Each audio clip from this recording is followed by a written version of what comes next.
You were tuned in to episode 19 of Throw the Hook podcast. It's your boy G5 Jeff TV, aka G5, aka 5, aka the Guru. I got my dog with me, Ty Finney, the legend, aka In This Corner podcast. What's going on, bro? What's going on, man? Nice fight we had yesterday, man. Nice stoppage. Figueroa. Nick Ball, and I appreciate you coming through. Yesterday, fresh off interview 36, man. So appreciate you, man. Yes, sir. Yes, sir. Make sure you throw the link for the interview in the chat too. All right. For everybody to tap in. And of course, I got everybody's favorite OG in the building, man. Boxing First vlog. What is going on, good brother? Peace to everybody.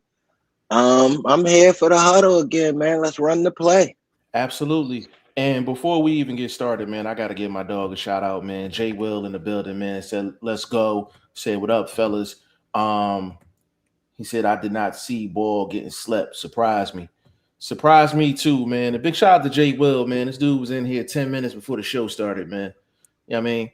Big shout out to Jay Will. My guy Bruce Gas up in the building, man. He said, what's up, guys? Big shout out to you, Bruce, man. Hey, Bruce, do me a favor. If you watched the fight yesterday, can you tell me what your scorecard was going into the 12th round? Because that's going to be a topic on this show for sure. But for the people that didn't watch yesterday, Boxing First vlog and myself, we were live watching this actual main event. It was hella fun doing that. We haven't done that in a very long time. I think the last time we did that was actually the Ryan Garcia fight a couple years ago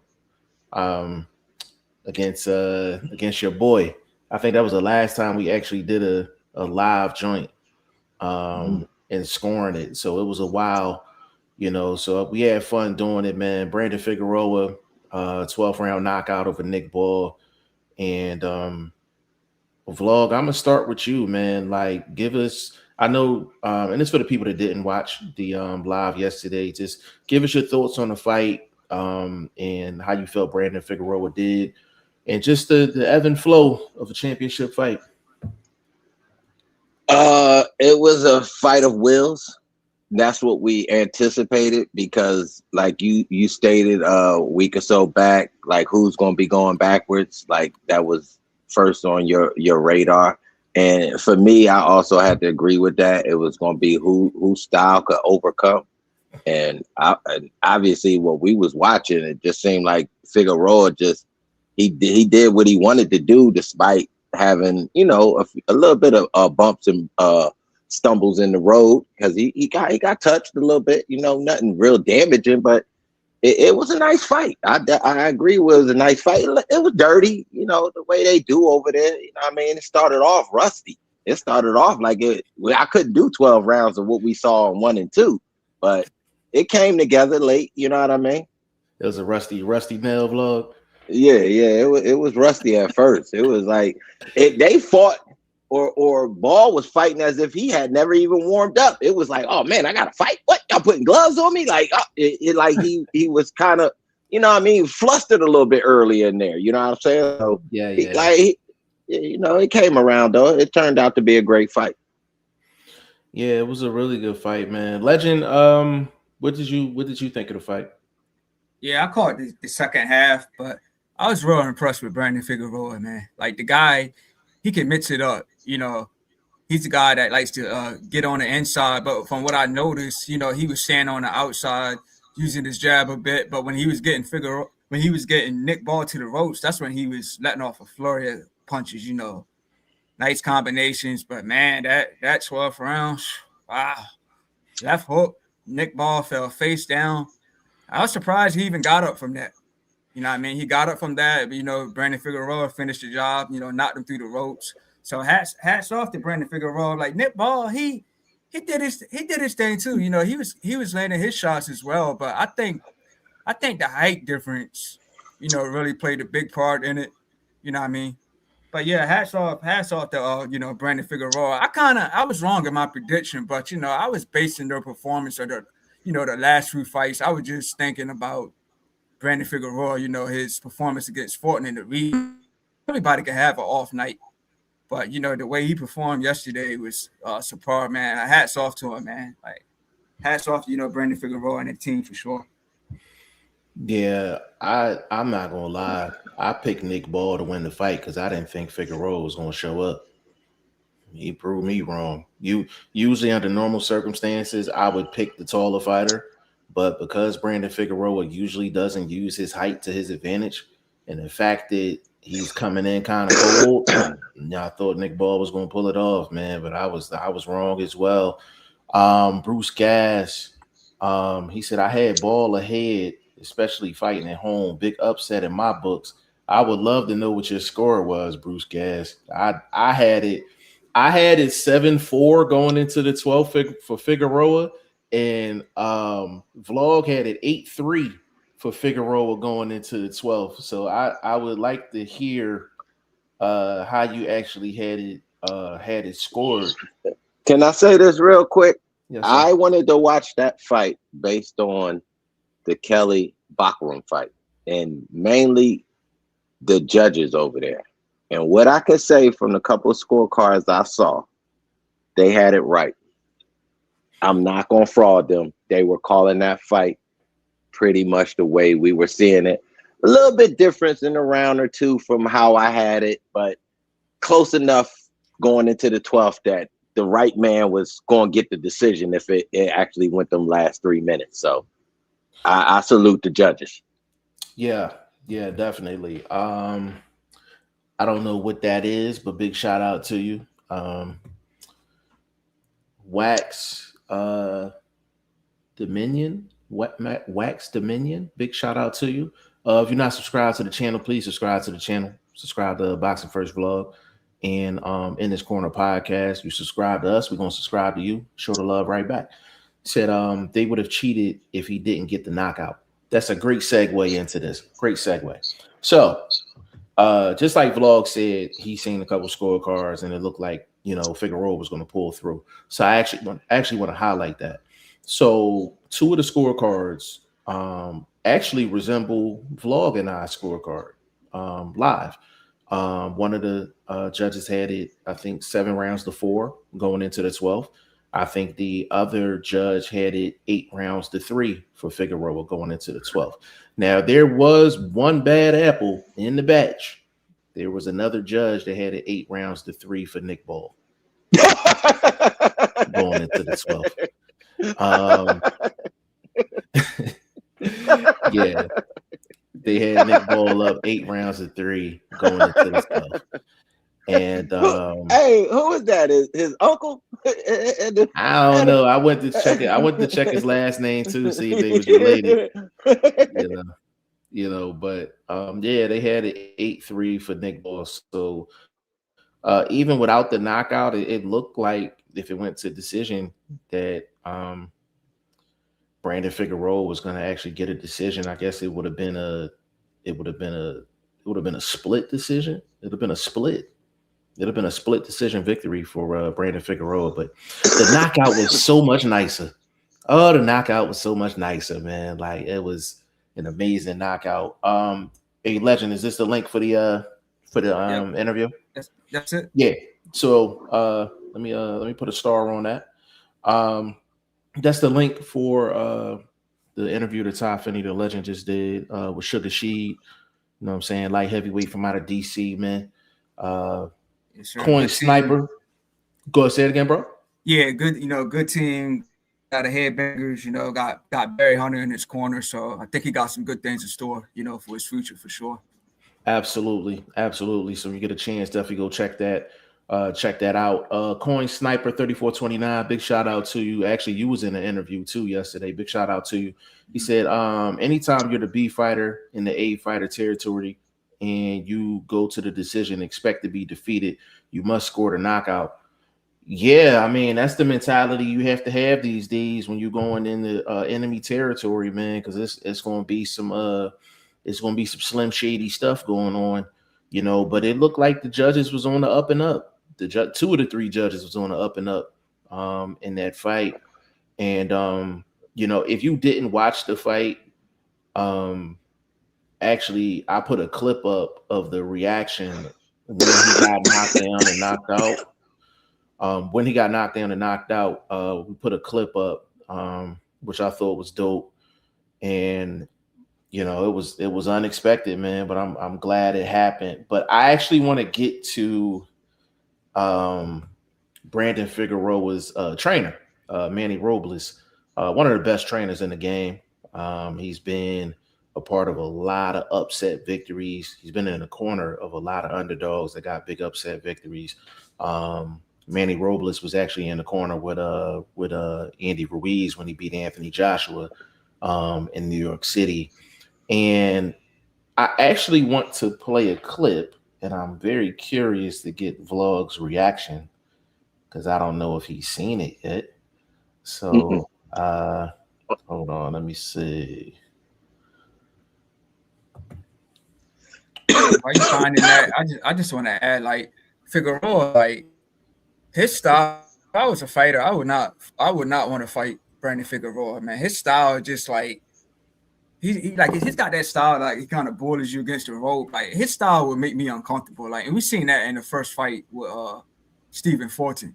Like he just got a style that would make me uncomfortable, man. So I think, yeah, his style is good. Like I said, with his height and everything, he reminds me of Fundora in a sense, but I think he is definitely one of the fighters that's willing to duke it out with you too, even though he's a tall fighter. Like he's definitely willing to duke it out with you. But he's one guy I would not want to be in with.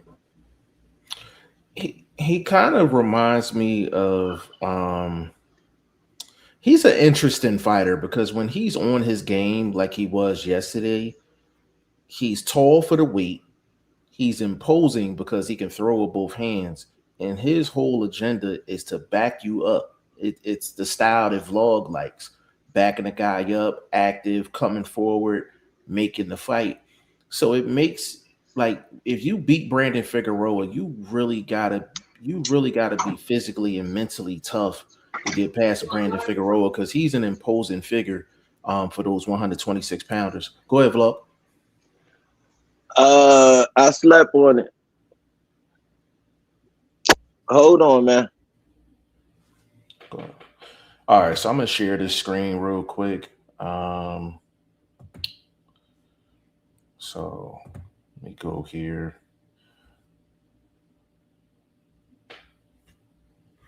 Yeah, but that was a beautiful hook, man. That drop, Nick Ball, that was Yeah, beautiful, man. yeah, That that's hook had me jump out my seat, man. you seen my reaction. I was like, Yes, whoa. yeah, I I jumped out was my like, seat like, woo. I It's was like, like, whoa. I was like, yes, wow. sir, yes, sir. Uh, That was a nice knockout, man. My yeah. damn. Um, Vlog, Now, you what back, was you bro? saying? Yeah, Vlog, you yeah, back, bro? Okay. yeah. I'm back. All right. I'm about to play this real quick. We weren't there to watch Hold on a second. Here we go. it, and we these type of things are discussed prior to the fight. They're actually at the fighters meeting, and this was discussed. I want to watch your hand. I want to watch you, your team, wrap your hands, and you can do the same. I mean, not to the fighter, but to the coach. And that we all agreed that we came to an agreement. And the commission was there, the British Commission was there, and the WBA inspector was there. So we all agreed. But they went ahead and wrapped his hands anyway. So when I came in, he had his hands wrapped already. Well, oh, he wrapped his hands. Well, what do you mean? We weren't present. They wrapped his hands and Hold on. The his oh part well, two. you're late. Oh well, you're late. Just started looking for excuses, and it's just unfair. It's not fair play.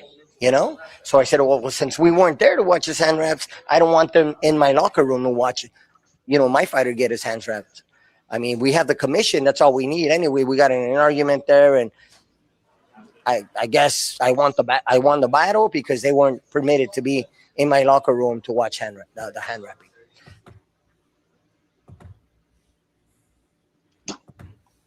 Um, real quick.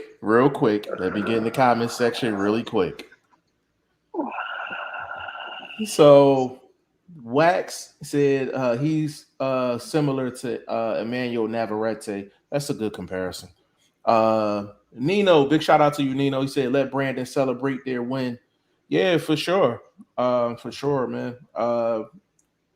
Bull, what's going on? What you said? Disgusting UK behavior. Vlog, I'm gonna give you the floor. And let you go ahead and cook. That's beyond petty. That is not his focus. If you want to talk about hand wraps and who was who and all of that, as he said out his own mouth, it really didn't matter whether they was in there or not, as long as the commission was represented while the hands was being wrapped. So he annihilated his own disgusting attempt to deflect from his dude not being trained and having a proper game plan. Bro, you know that was Figueroa's trainer that was speaking. Oh, I thought you were saying that when he was in the corner ball. No, that was Figueroa's trainer. He was saying that Nick Ball and his team, they agreed. The other corner should be watching the hand wraps. They should be watching. Again, it's minute to the victory, bro.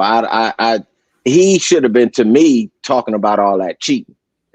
He should have been talking about. He has another video with that too. He's talking about the ref and all that. Yeah, that's more important. I would have never brought up the hand wrap situation because, again, you killed your own argument. A vlog, but that is nasty work though. If you want the road, because we're looking at it hindsight because he got the victory. But that's still nasty work though. That's still nasty work. It's nasty work if it didn't work out in your favor.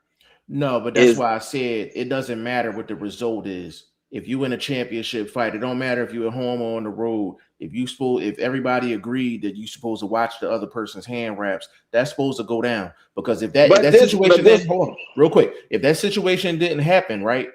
Shane Mosley doesn't catch Antonio Margarito. He doesn't catch him. The commission was in the room when that happened. Wow. Commission was in the room when that happened. Wow. I didn't know that part. That's still nasty work. Wow. So the commission didn't catch that? No, the commission didn't say nothing. Wow. The commission didn't say anything. They didn't say nothing to Fury with the glove situation either. So, you know what I mean? But that goes to my point though. You gotta have somebody. Now, understanding more, I get it based on the totality of how they was moving on the other side.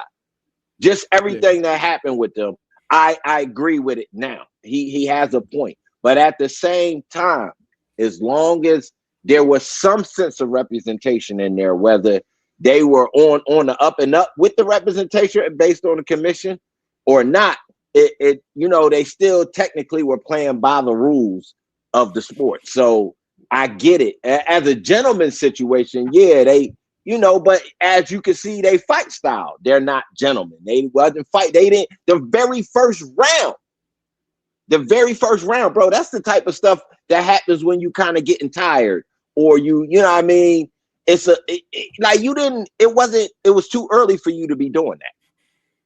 Whoa. So they hold the way they was moving over there, cemented what he's saying. Like what he's saying kind of caps the dirty boxing, kind of caps just the way the crowd reacted. Mm-hmm. All of that kind of is a big gumbo of nonsense over there in Liverpool. So I get it now. My bad.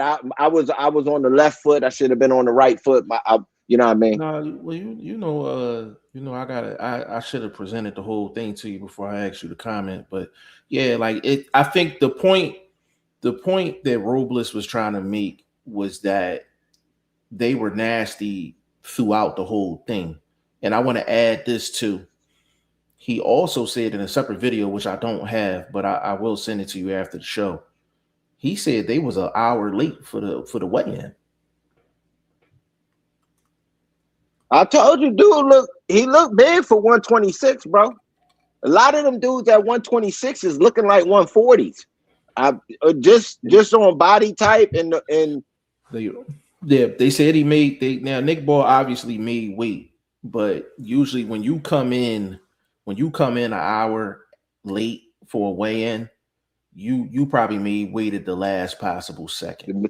That's my point. That is my point. So they were using every minute. Nasty. Yeah, they were moving nasty with that. And this is pending everything Robles is saying is true. I don't take everybody at face value, but I wouldn't see why he would lie about this after winning the title. I can see if they lost and he said it, but he said it after winning the title just to highlight the point. So that's nasty work though. But see, this is why fighters don't like going on the road because of Man. nonsense like this. Yeah, You know? that's but they move like that over there, bro. You That's could nasty.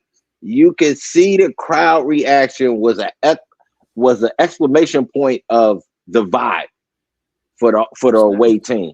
You know what Yeah, I mean? It nasty. wasn't welcoming. It wasn't congratulatory at the end. It was like, bro, like he did No, something wrong. It's no like, what class. he, No yeah, like, class. bro. So obviously the camp, the ball camp, that was spread out their community and throughout the whole arena.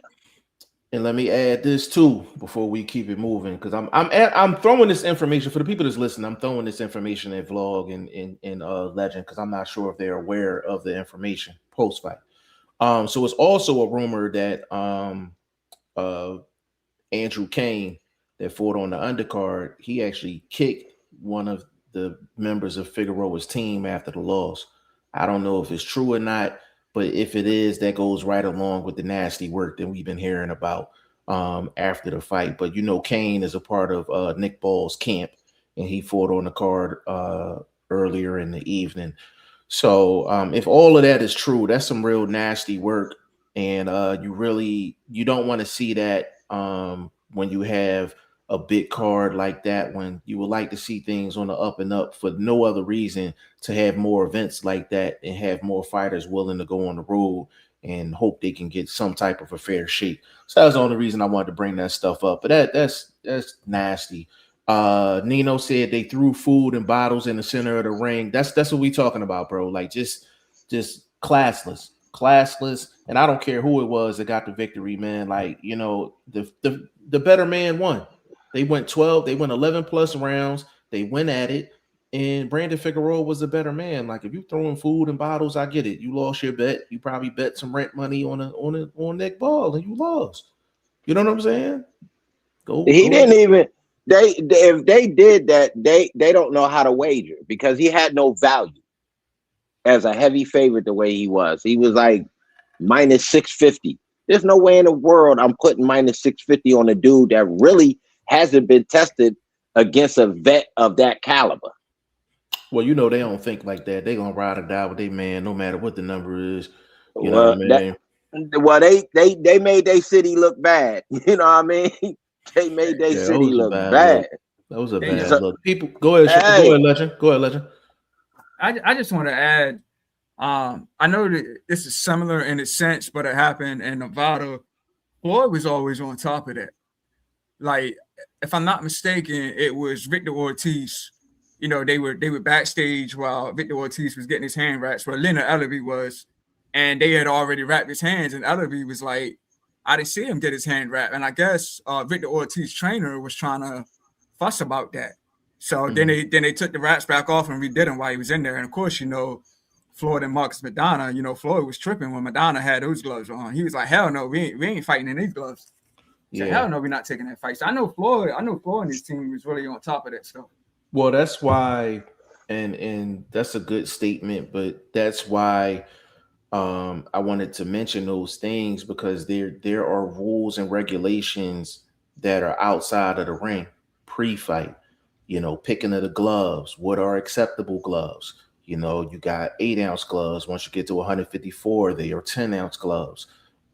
We can really get into the technical stuff as far as that, but that's why this A side, B side thing is so crazy. And to be honest with you, Floyd Mayweather is part to blame for this A side, B side thing. Like they really took it to another level, you know. But yeah, like if you're fighting in a championship fight, and this goes to both parties, the champion and the challenger, it is in your best interest to not trust the commission by themselves. You should have somebody on your team viewing them hands getting wrapped because you don't know what the intellect and the intelligence is of the commission. You don't know if they in the champion's back pocket. You don't know if they in the manager's back pocket. You just don't know. I trust one set of eyes, and that's mine. You know what I'm saying? So Yeah. you have to cross all the T's and dot all the I's. in a situation like that, man. But it's yeah, it's been some classic situations. I feel like if more trainers actually watch the opponent's hand wraps, you won't have some of these historic cheating scandals. Yeah, You and to know, top that off, man. That's why, and both of you guys was in the chat when I interviewed the female fighter that was in bare knuckle. Like that's why she said she liked being in bare knuckle. It was so much easier to get fights because she said when it's boxing, it's so many rules, it's so many politics, you know. So she said bare knuckle is just you can get a fight just like that, but boxing it's so many rules. It's harder to get fights, you know. Like you said, A side, B side stuff. So yeah, that's yeah, something. Like I do, man. I blame Floyd for that. Floyd was always, hey, we the A side. Now a lot of teams are running with that. yeah. Floyd brought a lot of positivity to the sport and a lot of eyes to the sport, but he did a little bit of damage too. You know what I mean, for sure. But Bull said hand wraps is a major issue.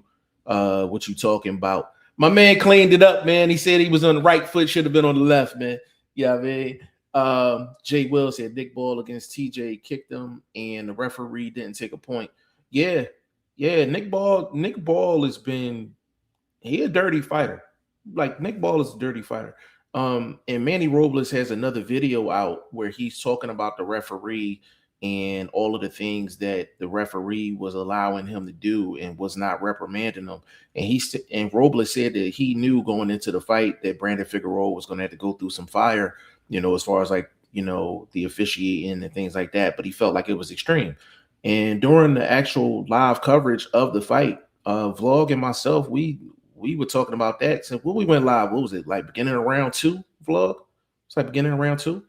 Yeah, like we was complaining about the referee from round 2 on. Like it didn't stop. Like I think we went through each round and we like either Vlog or myself said something about the ref.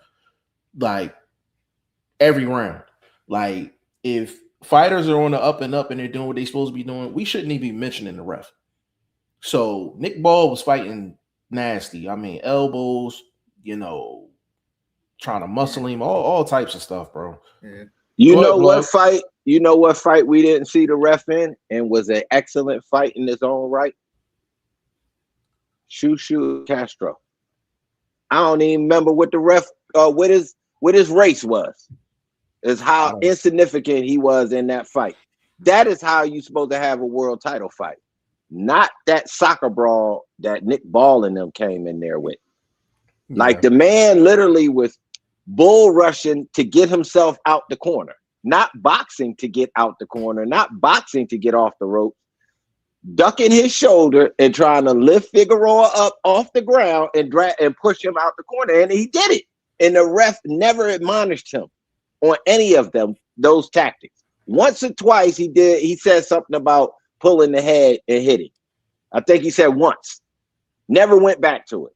I mean, there should no way in the world that fight should not have been stopped and he should not have been admonished and really taken to his corner and had the corner admonished too because they're doing too much of it. It wasn't like he was using it to get out of trouble. Like, okay, I got to grab him and pull him down or something because I'm about to be hurt or something like that, which we kind of seen over some time in boxing where fighters know I'm stung. I got to do something wild, grab him by the waist, falling around, tackling them, all of that kind of type of stuff. But this was purposeful. This was, oh my God, my game plan is trash. I have nothing else to rely on but being physical. I agree, bro. I agree. Nick Ball fought dirty, like real dirty, but he has a track record of fighting dirty. And I don't know if it's that short people complex or whatever, but he fought real dirty in that fight, man. And the referee did a horrible job, man. Wax said, I seen a fight where they let Ball kick the other fighter and didn't get disqualified. Yeah, that was against TJ. The previous person mentioned that as well, Bull. Bull said Nick Ball stormed out the ring. Yeah, he didn't even stay in there. You know what I'm saying? Wax hold up. Did he storm out the ring or did he slow walk it? Because he was still on wobbly legs. Man, did you see how he was bouncing off that last rope, bro? That shit Yeah, was cold. he was drunk, bro. He was drunk for sure. Um, Wax said he did. I seen it on the replay. No, for sure, definitely. Uh, Malaza, big shout out to you, family. Queensberry, with Frank Warren control everything over there. Yeah, that's all well and good, man. But I'm like, that messes up future business. You know what I'm saying? Like you're not gonna be able to get big fights with a UK guy and a guy from the US if y'all moving Slim Shady like that. You know what I'm saying? Hey, for the people that's in here, man, please subscribe to the channel, man. Subscribe to Boxing First Vlog. Please subscribe to In This Corner podcast, man. Yeah. Please subscribe to all three. If you subscribe to us, we're gonna subscribe to you.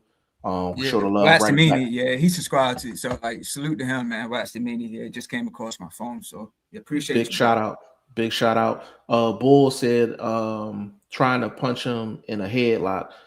He said Malaza said that's always been Bull's tactics. Yeah, I Bull like that's yeah. I'm like people gonna get you gonna have your dirty fighters, but some stuff is like extreme. Like and some of that stuff Bull was doing yesterday was just extreme, man. Like I'm like okay, I might see a forearm here and there or whatever, like push a guy, whatever. Like I'm okay with that, but some of that stuff Ball was doing was just crazy. Like it was absolutely crazy. Now, does that mean he cheeks? Does it mean that he's cheeks? Yeah, Um, I'm not going to say he's cheeks, but he has cheeks as far as sportsmanship. His sportsmanship is cheeks. he cheeks as far as a fighter, bro. He got exposed yesterday. He got exposed, bro. Yeah, and Nick Ball. Only reason I'm gonna say Nick Ball is not cheeks is because he's beating some solid fighters on the road to the championship. Yeah, Because he fought well against Raymond Ford too. So I'm not yeah, gonna say that he's cheeks, yeah, but he yeah. I did get agree. exposed yesterday. I think it's just frustration, man. I think when you get frustrated, you just start looking for other ways. You know, we seen this. Take Zab Judah, take Zab Judah and Floyd. That was nasty work by Mm, Zab Judah, low blow and then mm. hitting him on back of the head. Good point. So Good I point. think it's just frustration, man. You do anything out of frustration. But frustration in the first round, bro. From the Yeah. first round to the knockout, the whole fight you were frustrated. Yeah, I I think thought frustration was a development. Like, okay, what I'm doing is not working. He literally came out with no game plan. That garbage ass lead uppercut he was throwing was super trash. That has got to be one of the dumbest punches in boxing because you're not getting any torque on it. You're not able to put any, like I'm saying, torque on it to get any result from it. So why throw it? It looks flashy. It looks like you're doing something like the Superman punch that they throw in the MMA. It looks cool, but if it don't land, it's trash. So dude is cheeks, man. Dude's 100% baloney. He Oscar Mayer baloney. yeah, I think he got exposed yesterday for sure. Bad matchup for him, and tried every trick in the book and it didn't work. Bottom line. John, what's going on, man? Say salute, man. Big shout out to you. Salute J. Will. Let me see. Malaza said the Kane fight was dirty too. I caught the Kane fight this morning. That Kane fight was dirty work too. But Kane is in the same camp as Nick Ball, so that might be something that they be, they be doing in camp, them dirty tactics. You know what I'm saying? Malaza said UK used the Mexican American boxers as stepping stones, always being like that. That is why I don't like my favorite boxers going over there. Yeah, it's the thing is with that, bro, is for US guys to go over to the UK, man, like obviously they're going over there for money. And in some situations, they may not have no other choice, or that might be like their biggest payday. But when you have situations like that, it stops the motion of the sport of boxing. You don't want none of this grimy stuff going on because it messes up future major events, major cards, major matchups. Like UK has a great fan base, a great fan base. but you got nonsense like this that makes people not want to come to the UK. But at the same time, the US be on some nonsense too. Like I hate to say it, but Dalton Smith, he fought through it, against Subriel Matias, but for Subriel to pop dirty and he still was allowed to fight and defend his championship, that's nasty work too. So it goes both ways. Now, that's nasty work as well. You know what I mean? But we just got to clean that up, man, because at the end of the day, we want to get to the paper. We want to see the best matchups, and home field advantage. Yeah, but Let everything me up and up. let me ask you this: between what we seen from the crowd, what we seen from that camp, and what we seen in the week back from the judging, do you still want the possible Kelly in this fight over there? Hold off on that because I actually want to get into that, but I want to add something to that. Remind me of that in a couple minutes. We're gonna get into that too, because that was my other topic I wanted to get into as well. Jay Will said Street Fighter uppercut. You ain't never lied, bro. You ain't never lied. Like That's that trash. He throw that uppercut like his elbow broke. A legend, he be like this. He be like this. That uppercut is cheeks, bro. That uppercut is cheeks for sure. I don't think he's cheeks as a fighter, but that uppercut is cheeks for sure. Jay Will said, in a way, lost that opportunity at ball. Now, if he is going to move up, some big champions waiting. Yeah, Jay Will, we was getting into that yesterday too, man. Like it's deep waters. It's deep waters at 26, man. It's deep waters. And the thing is, Brandon Figueroa is physically, you could tell he's physically more solid than Inoue. You know what I'm saying? So Brandon Figueroa did a great job of handling all of those dirty tactics. It'd have been interesting to see how Inoue would have handled it. Even though I think if Inoue would have fought Ball, I think whoever the referee was probably would have took some points away from Ball because of Inoue's, popularity and all that. Brandon Figueroa is just, what I'm saying, like he's just a, First really of all, fighter. first of all, that fight would have never went down in Liverpool. he would have been on the road. I agree, 100%. So he wouldn't have got away with all that stuff. Not Inoue's backyard. He probably got DQ'd out there, like for sure. He probably definitely got DQ'd. Malaza said Manny Robles trained Figueroa for Nick Ball. Manny Robles is one of the top trainers. Yeah, he's one of the top trainers in the sport, man. He's a no-nonsense guy. He tell it exactly like it is. He says, you're a fool, bye. I think he might be talking about Jay Wills about the Street Fighter uppercut, I guess. Oh, Street Fighter. Yeah, I think it's missing. Yeah. Yeah. Yo. Smooth Life, he said, what's up? Drop the link. I don't know if I'm dropping you a link, bro. You ain't responding to me on the gram, man. I'm kind of disappointed in you, bro. We supposed to rap. I had some info for you, but I'll probably shoot it to you, though. Big shout out to you. Hey, Malaza, I gotta show you something real quick, bro. I gotta show you the uppercut. Yo, that joint cheeks, bro. That joint is cheeks. So, hey, vlog. So, I want to address what you stated as far as the treatment the UK gave to Brandon Figueroa and his team.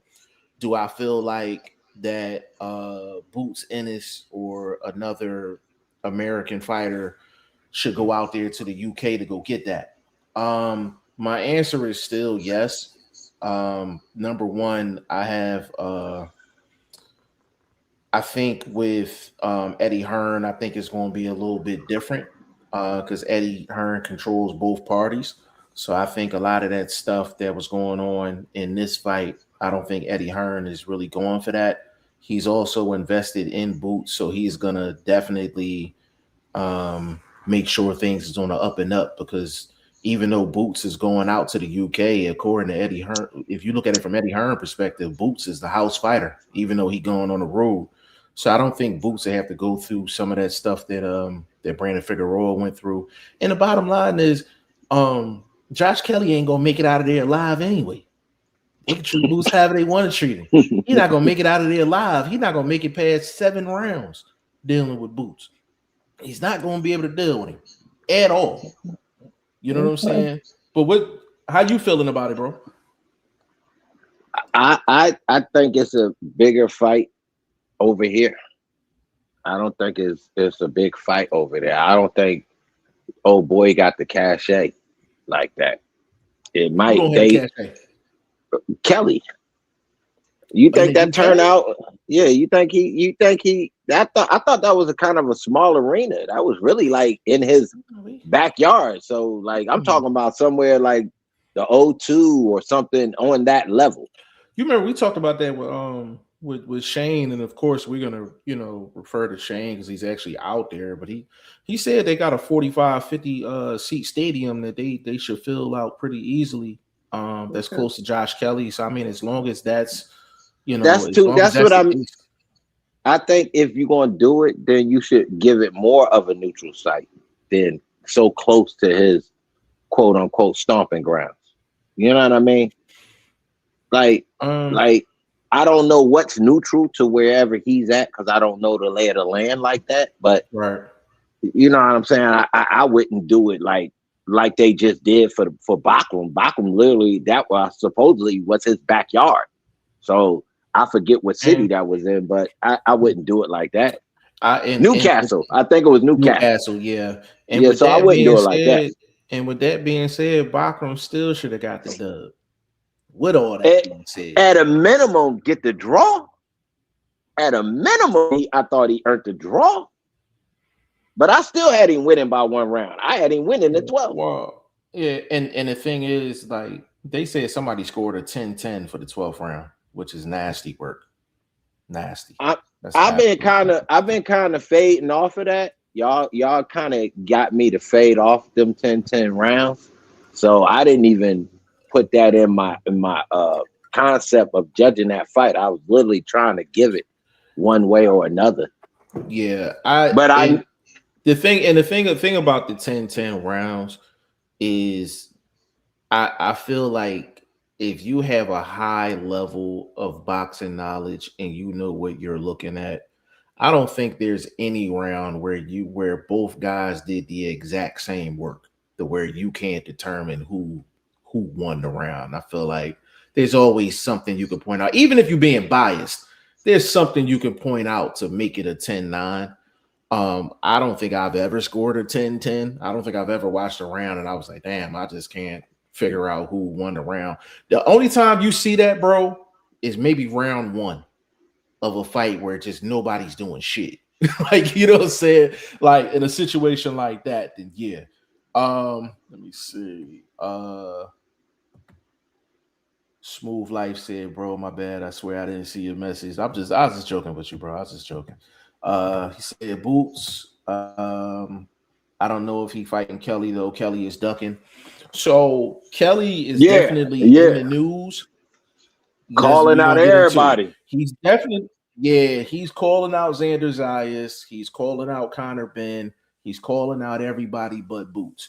But the thing is, I think somebody needs to remind him that he's contractually obligated to fight Boots next, because that was the premise of him fighting Bachram. That's why it wasn't a rematch clause for Bachram in that fight with Kelly. That's why Bachram turned. He didn't want the rematch because he knew if he won, he was going to get a big money fight with Boots. He didn't want no rematch clause. And that was the premise of that fight. So the fact that Josh Kelly is calling out Conor Ben and calling out Xander Zayas, we see what's going on. We see what's going on for sure. But it's up to Eddie Hearn and them to enforce that because it's contractually obligated. Ain't even no argument. If he don't want to fight Boots, he need to drop the belt. Simple as that. We ain't gonna argue about it. Simple as that. If you don't want to fight Boots, you contractually obligated, you can drop the belt. Real simple. Wouldn't that be on the Boxing Association? Who is that? The WBA? Oh no, IBF. No, that's IBF, right? IBF, yes, sir. Oh yeah, they enforce they regulations. They enforce that. Yeah, they're the strictest one out the 4. Yeah, they're the strictest one out the 4 by far. Yeah. Smooth Life said 10,000 seat arena. Um, At Newcastle, that he one said they was y'all just not. at. He said y'all not keeping up with the news. Are you talking about the Bakram fight was only 10,000? That's If why I the said it yeah, looked like a big place. yeah, I mean, if they listen, if Bakram fought somewhere and it was only 10,000 seats, I mean, to be honest, that sound like one of them situations, bro, where they didn't know what Josh Kelly was gonna do, maybe, or maybe that was the cheapest arena they could book. You know what I'm saying? Because Josh Kelly got some juice in the UK. He got some juice. Like, I wouldn't disrespect him like that to put him in a 10,000 seat arena. I think he's gonna fill out more than that. But I was saying that arena did not look that deep. It was dark, so it made it look like it was probably more packed than it actually was, because that was a pretty dark arena. It wasn't lit like how we be seeing Vegas hey, and how the Barclays is lit. hey, That shit, Vlog, yeah. you got your tablet on you. Can you look up and see what was the seat capacity for Bakram and Kelly, if you don't mind, brother? Yeah, let me see. Yeah. Let's check into that. Bull said ref didn't count the other knockdown. No, he definitely didn't count the other knockdown. Bakram did get a second knockdown in that fight, and it wasn't called. So the thing is with Bakram, they disputed the actual decision because of the 10-10 round. They should have disputed the decision because they didn't get a knockdown score. Bakram should have had 2 knockdowns in that fight, possibly 3. I agree with Possibly that. 3. That's what I said. Yeah, I said, man, that body shot and Kelly going into the rope and then falling down, that should have been a knockdown. But Yeah. I don't know, like if the ref didn't see that or what. But Kelly got away. Kelly got away with a couple of them. Couple of them for sure. And I like Kelly. But I got to call it down the middle. You could have easily had Bakram down for 3 knockdowns. Let me see. Allah, what's going on, man? Big shout out to you. He's in Israel right now. Are you talking about Kelly? Who you talking about? Jay Will, he said, I still hope we get Boots Virgil this year. Bro, at this point, bro, I'd rather see Boots get the title fight, bro. I'd rather see Boots get Josh Kelly and get the title fight. As I said, it did not look like it was a very big arena, only 11,000. So, old boy was correct. His number assessment. Maybe he from over there, but like I said, the way they had it darkened and as loud as the crowd was, it made it seem like the place was bigger. Yeah, that was that's so that was great. That was great production. Yeah, remember that's so Smooth Life. That's Lennar from remember young kid used to jump on the Goodfellas podcast back in the day, and he used to defend Spence all the time. That's him. Yeah, that's him. Oh, okay. In the comment section, yeah. Michael Johnson boxing said, "What it do, man? Big shout out to Michael Johnson boxing, man. Big shout out to you, bro. I ain't talked to you in a minute, man. We gotta wrap, bro." Boxing Learner in the building, man. Says salute, y'all. Boxing Learners, always good to see you, bro. Always good to see you. Smooth Life. He said, yes, it was 10K, but if it was fought in the UK, it would have been like 40 to 50 with Boots. That's what Shane was saying. Shane was saying like they're gonna do like 40, 50 with Boots, but I still don't understand the 10K arena thing. Like I don't get that.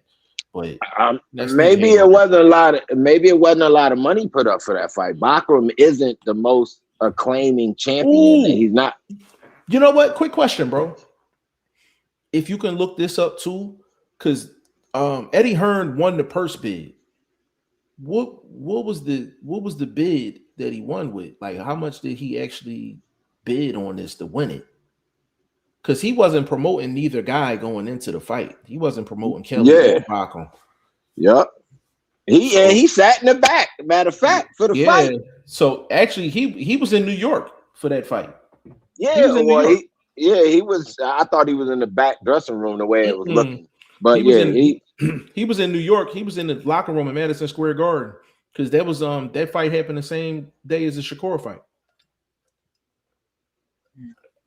So if you can find out what he won the purse bid with, that'll tell us a lot.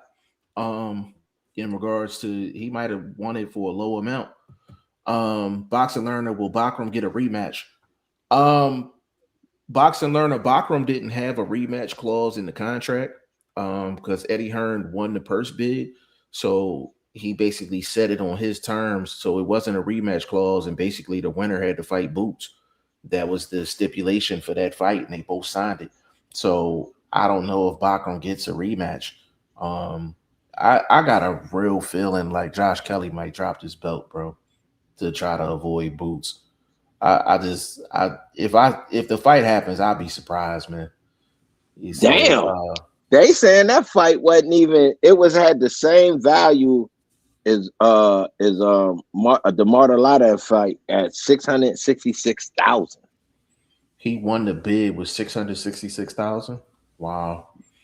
Which, and I think with the IBF, I think And look, this how it got split with the winner getting 85%.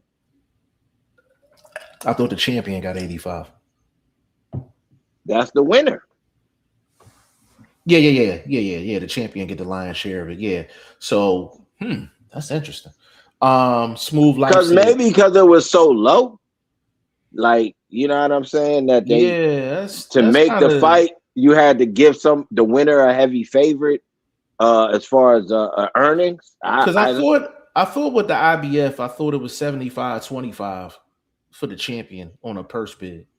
Well, that's He saying. went up? I'm just saying they're saying it's similar with the bid for this fight because it didn't give that actual number. It just said it was similar to the Martalayev Kelly fight. Yeah, so that's so usually with the IBF, any purse bid, they'll usually it's either 70% or 75% goes to the champion, the other amount goes towards the challenger, but that's still a low amount.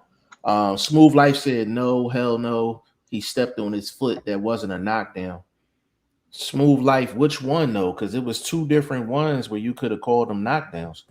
The one I know which one he talking about. He did step on his foot on the one, so I get that. I ain't but even the talking one about that. I'm talking about the other but one. the one where he fell out, the ropes held him up. That was a knockdown. That's a knockdown.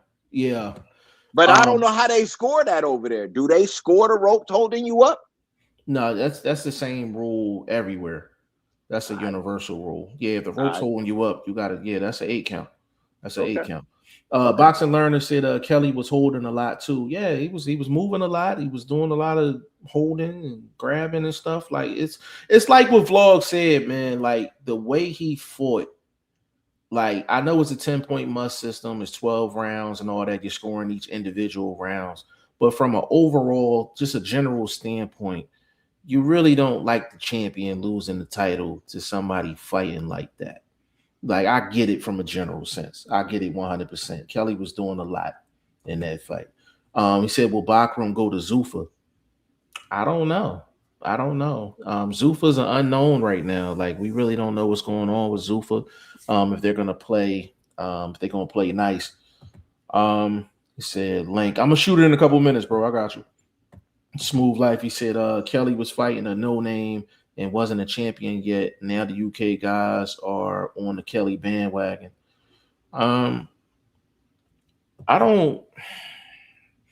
That's kind of tough to evaluate because I'm like he was an Olympian, so I mean he was always on their radar. From the stadium and all of that stuff and the purse bid and all that, I would say that they didn't have a lot of confidence in Josh Kelly. You know what I'm saying? Because like nobody from his end bid it. Like if they had confidence in Kelly, like they would have somebody on their end should have bid it and won the purse bid where they could have controlled everything. And it from the way it looks, it looked like Eddie Hearn won the purse bid, and it looked like, you know what? I really don't care too much about this fight as long as they fight Boots. I'm just gonna put them in a little spot. We're gonna make a couple dollars off of this. As long as we get the winner to fight Boots, I really don't care. So it really seemed like he didn't put that much into it. Because usually, you know, Eddie Hearn go big with the promotion and stuff like that. He usually go big. You know what I'm saying? Smooth Life said, yeah, but Kelly got derailed getting draws and losses. He was looked at like an underachiever to gain a boxing audience. Momentum matters. I agree with that as well. I agree with that as well, and that's why I said like it seemed like they didn't have that much confidence in Josh Kelly. But right now, I need for him to either fight Boots or drop the belt. One of the two. Because he's under contract. He's under contract, and you know the IBF going to enforce it. They're going to enforce it. But real quick, I wanted to get Yeah, into this topic. Go ahead, bro. Go ahead. yeah, go ahead, bro, because that's gonna be my last topic. I'm gonna have to go and get up out of here. Yeah. We're gonna make it short. Hey, smooth. We're gonna be back on Tuesday because we're gonna jump off in like 10 minutes. So Tuesday we can cook up for sure, but link up with me on the gram. He said he not dropping the belt. Boots would have a better chance to push his Mando in the WBA side. Um, but see, the thing But is, he could push his Mando, but the thing is, he already got the contract on the IBF side though, so he got to see that situation out. Like he got to see that out. Shelton, big shout out to you, Shelton. He said, "Why can't Kelly fight Xander?" Under normal circumstance, he put that in all caps too. He's strong about that. Yeah, that's So that's the guy that jumped on with it. Said and let me answer that. okay. The question is, would he really fight him? That's the question. Would he you really say- fight who? Would he really fight Xander? Yeah, it's a unification fight. Of course he would. You're not understanding where I'm coming from. I'm putting a bit of sarcasm on it. Would he really fight him? Oh, okay. I got you. Yeah, I don't think he's gonna do what he did in the Bachram fight. Yeah, that flew over my head. My apologies. I got you. He said, Smooth said it was a contract with Matchroom the Zone, not IBF. That's different. Yeah, but the thing is, Eddie Hearn controlled the fight, though. He controlled it. Like that's the perk you get when you win the purse bid, though. Go ahead. And the IBF also enforces their mandatory. Yes, they do. Yep, they enforce their mandatory. So yeah, he's either gonna have to fight Boots or get up out of that. But Shelton, to answer your question, he's contractually obligated to fight Boots. He said Shelton said the question is, will Eddie make the fight? Of course he'll make the fight. Yeah. That's why he put the stipulation in there, because he wants to make the fight. Like he's trying to feed Josh Kelly the Boots. You got to remember, Shelton, you have to remember, Josh Kelly's not signed to Eddie Hearn. Boots is signed to Eddie Hearn. And Eddie Hearn won the purse bid. So this is the perk of winning the purse bid. He said, hey, I'll put this fight on, but the winner got to fight Boots. And they both agreed, and it's in the contract. Now, if it wasn't in the contract, then yeah, of course, like Josh Kelly would be smart to fight a unification fight with Xander Zayas. That would make the most sense. But he's contractually obligated. He's either going to have to fight Boots or he's going to have to drop the belt. Smooth said they enforce their IBF Mandos, not promotional company contracts. Yes, but at the same time, go ahead and explain it. Go ahead, bro. I know you're going to cook on that. Go ahead. It's simple. If one aligns with the other, what are we talking about? The mandatory aligns with the contract and stated. The winner fights the number one contender. What do you like? Which means the IBF is in line with it. That's Like, what I'm saying. You can't put that a Smooth. You can't put that in the contract, and the IBF's not aligned with it. So the IBF would enforce that, and what will happen is because it's under contract. If Smooth, so let's just say real quick. Let's go with your logic. You said they enforce their IBF Mandos, not promotional company contracts, right? In order for Eddie Hearn to put that in the contract, he has to get approval from the IBF to even put that in the contract.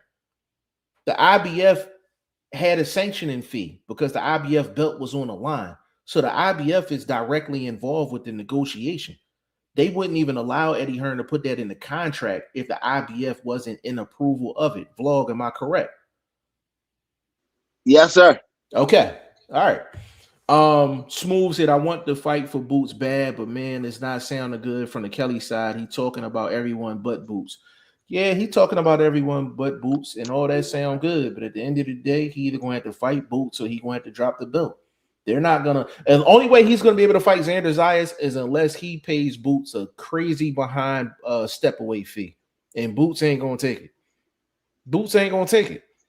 He can pay him some step aside money, but Boots not gonna take no step aside money. He wants the belt. He wants the belt because once he gets the belt, then he can get Virgil, and then he's gonna get more money than Virgil. So the step aside money is not gonna be enough. Shelton said that makes sense. Yeah, it's Shelton. It's the contract, bro. It's just the contract that they both signed, and it's not just Josh Kelly signed the contract, and so did Bakram. If Bakram wanted to fight, Bakram wouldn't be able to fight Xander Zayas. He wouldn't be able to fight Xander Zayas. He would have to fight Boots. And if he didn't want to fight Boots, he was either going to have to drop the belt or hope that Boots take a step aside fee. And then Boots would have got the winner of that. I think I'm talking facts. I don't know. I think I'm talking facts. Smooth said, if that's the case, then I stand corrected, but I didn't know promo contracts can align with belt contracts too if both parties agree. Smooth. Now, I will say this, though. You don't see it often. You don't see it often. I'll give you that. You do not see that often, but you do see it from time to time. So I'm not going to sit up here and make it seem like that's something that happens all the time in the sport of boxing.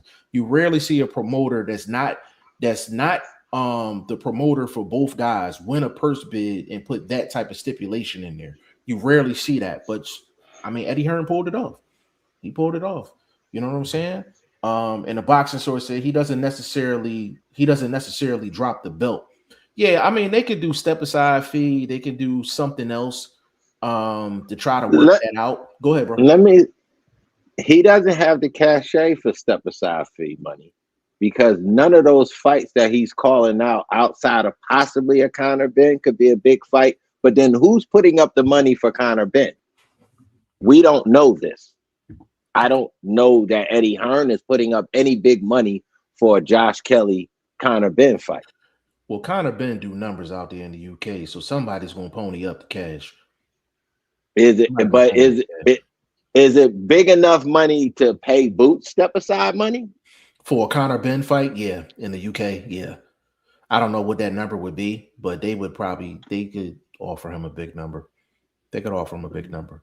Because Conor Benn and Josh Kelly in the UK is going to do some crazy numbers out there. Numbers out there. Yeah. That's why I said, like, Eddie Hearn, you're going to know whether Eddie Hearn on the up and up, whether he gets Boots this fight. But he's put a lot of money in the Boots, so I believe he's going to get Boots this fight.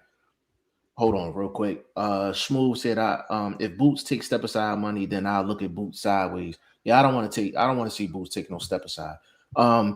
Boxing source says Kelly would be on the shelf until he makes the Boots fight, until he takes the Boots fight. Yeah, like that's what I'm saying. Like he's obligated. Like if he drops the belt, then he's not obligated because it's contingent on it being a title defense. So boxing source, that's why I said earlier, if Kelly drops the belt, then he doesn't have to fight Boots, but he can't keep the belt and go fight somebody else and not fight Boots. He has to fight Boots. But those other fights don't make any sense without that belt. Because if they did, they would have already tried to make them. The only one that would make sense for him is if it was some life-changing money with Conor Benn. But without a belt, is that life-changing? How you build what you building around that fight? At least Conor Benn and Eubank was life-changing money, and there wasn't no belt involved. No, but at least there was a build-up around it. They had the legacy situation to build off of. That's different than Josh Kelly, who just was mentioned in the chat, kind of coming off a sluggish sort of route that he was on until this situation with Bakram. Now all of a sudden he's the crown prince of London or England or whatever. So yeah, you know what I mean? I don't think he got the catch. Hey, Vlog, you might have to jump on. You might have to jump off, but Boxing Source want a link, and so do Smooth. All right, yeah, I'm gonna go because I passed my limit anyway. But yeah, right. I just hey, y'all continue the conversation, bro. I'm gonna jump back in the chat and I'll follow y'all. All right. So I appreciate y'all. I'm back this week. Real quick, let me finish this. I'm back this week, putting videos up. I'm gonna be breaking down these upcoming fights to finish out February. Obviously, you know we got the Super Juice fight coming up, or I believe the 21st. So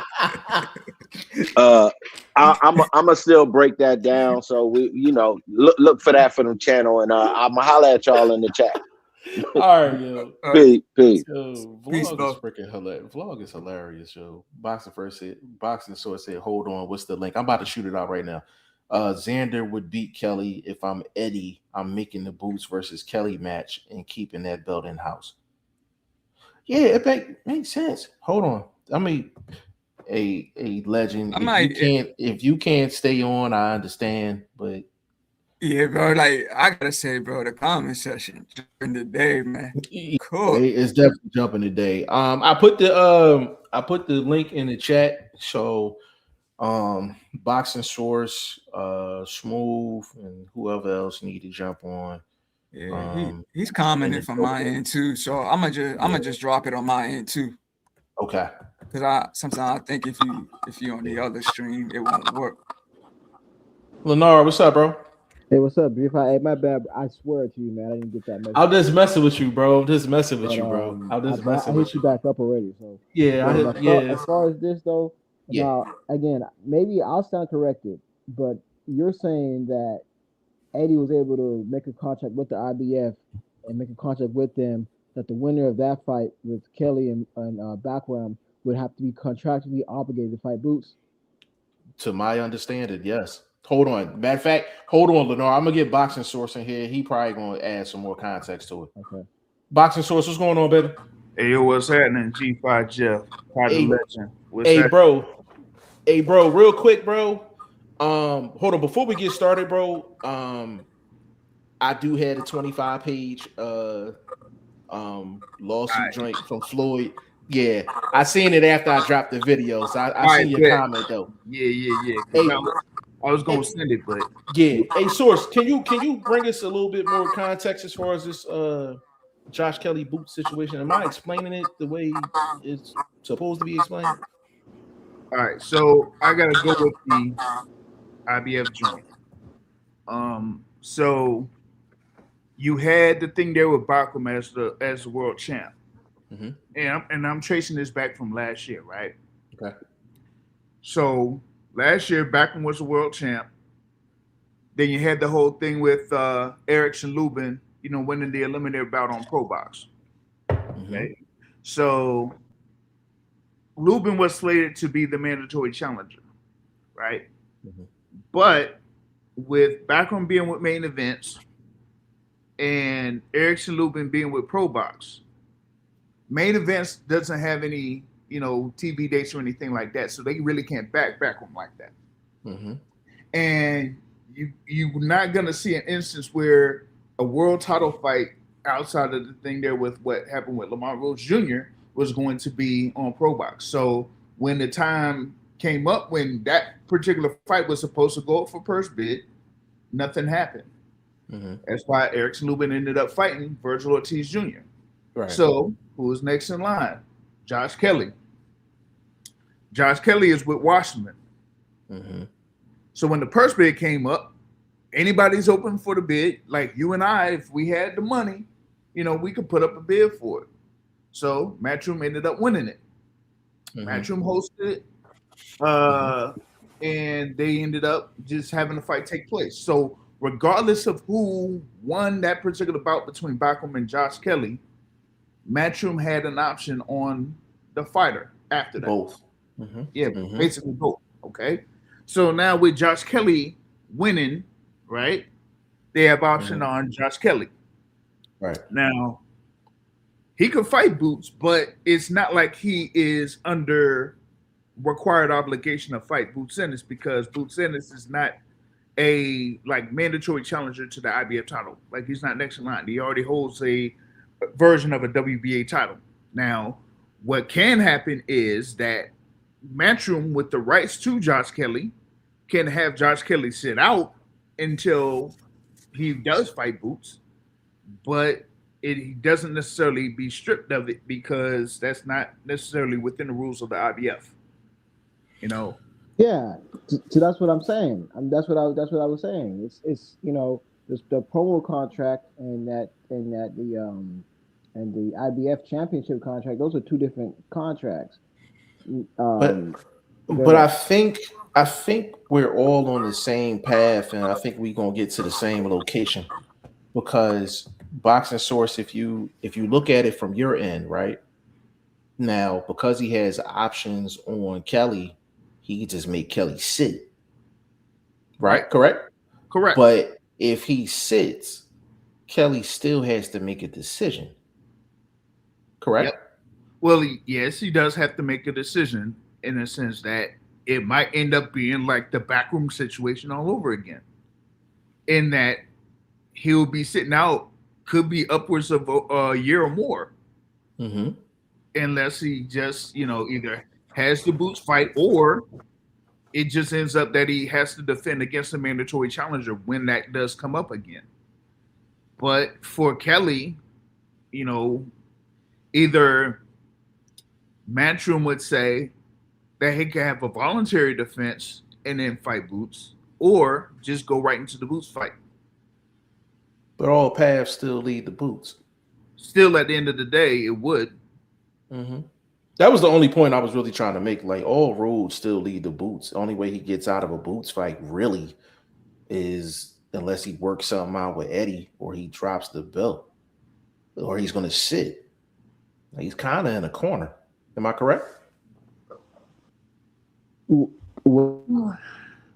That's the thing that I'm trying to figure out because remember, with him winning this belt, that gives him, added, popularity and stuff like that. So he could still have a fight within, his home country or whatever it is. It's Right. just, will he have it against Boots? Maybe. Could he have a voluntary defense and then build his value up? That's up to Matchroom. So we got to do some more digging. Yeah. We got to So do some more digging. So my understanding again, we're being YouTube lawyers, right? So we're trying our best to try to put two and two together. But he's in a corner in a sense that from a promotional standpoint, they don't have to host a fight, right? Matchroom and their own doesn't have to host a fight, put the money up for the fight, pay the fighters. But from a championship belt perspective, he's in a pinch fighting his Mando, right? Mhm. So from my understanding, he's kind of following the sport, right? Let's say that Eddie Hearn really said, you know what, no, you made this promotional company, you signed this contract, you gave us your word that you'll fight Boots next. It could be a thing where they say, we're just not going to put the money for a fight then. If it's not Boots, nobody, right? Mhm. And then, but then the IBF can come knocking and say, well, you got to get a matter out the way, right? Mhm. So it could be a thing where it puts him in a corner, and then that would create legal issues, right? About this. Now, I don't think that's going to happen. I really think that. Do you really think that Eddie Hearn is going to like not give him a fight? Like, let's be real, man. How many times in the sport of boxing do we see people they're just going to say, you know what? Maybe we can't get the Boots fight, but we'll get the next best thing. You're not going to have Kelly just sit out like that, right? I don't think that they're gonna, and that's unfortunate for Boots. That's why I'm saying, if anything, Boots tries to push that WBA and get a just as big as fight with Xanazias, if not bigger. But then, I don't think Xander would fight Boots, but at least he's getting the belt, right? He'll probably just drop the belt if anything, but at least he's getting the belt. So that's what I'm saying. At least he's, you know what I'm saying? Like at least that's. Well, Go Well, ahead. hold on. So, boxing source, can you? To me, boxing source. I'm gonna tell you what I'm thinking. You tell me if I'm kind of on a right or wrong path. With Josh Kelly, even if he's leaning at, let's say the IBF steps in and says, "Hey, we got to, you got to get the Mando out the way." Somebody still has to pay for the Mando. Am I correct? yeah. At the Somebody end still of has to the pay for the day, Mando, it's network and still, all, right? yeah. So if Kelly, so we'll go with Lennar's thought process and say, hey, the IBF says, all right, well, you got to get your Mando out the way. So there's gonna be nothing offered from Kelly's end because Eddie Hearn is the one that has the option, correct? He would have the option, but the thing with Kelly is he wouldn't have to worry about that Mando until, basically next January or, kind of like Right. a couple months before then. You know. Right. So he could literally sit out until like Yeah. October. Yeah. Exactly. So that's the thing. Like it's really it really sounds like a question is Josh Kelly willing to sit? Because if he's willing to sit, he's gonna lose all his momentum that he has right now. He's I gonna mean, lose all of it.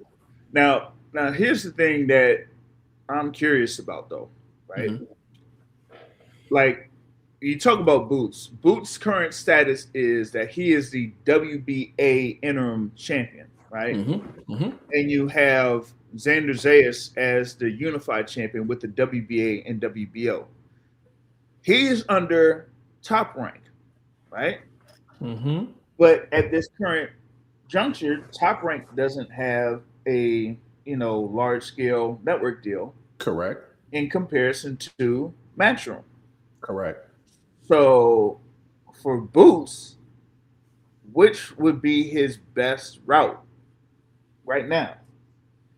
Go for that WBA and WBO, or go for the IBF, where basically Matchroom would kind of like hold the keys to it because Top Rank doesn't really have anything right now, at least not a deal. Like at least with Matchroom, they got the zone behind them.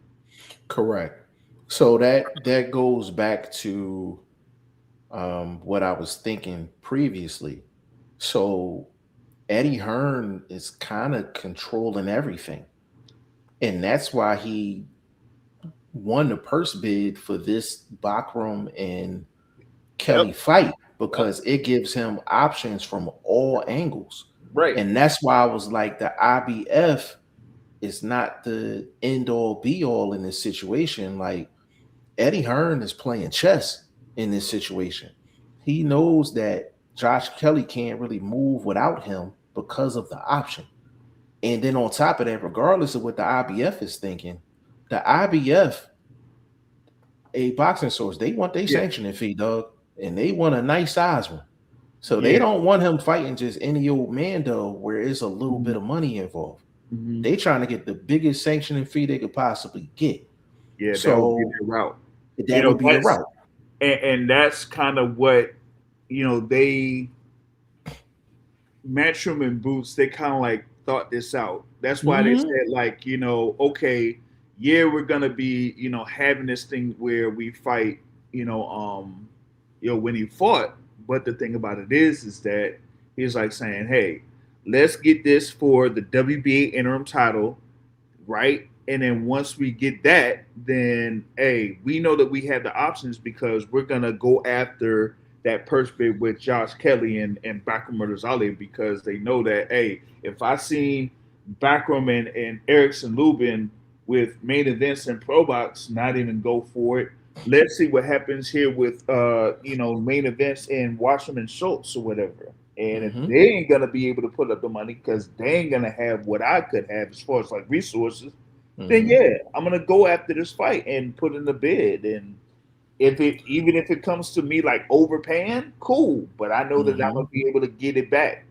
Because my guy gonna win the fight. Yeah. Yeah, and just to make sure that I got my timeline right here, boxing sources. It's 1 year for the Mando, right before IBF, before he's mandated, right? Correct. Yep. Okay, Hmm. gotcha. Okay, gotcha. And this. So again, so he can possibly sit out, right? Josh Kelly, right? If it really comes down to it, and I just don't think, Now this is just my personal opinion. I just don't think that they're just gonna let Josh, because he's a star in the UK now, he's gonna let him just sit out without getting a fight. If anything, they'll try to push his around fight first. If that fight doesn't happen, they'll go for the next best option, right?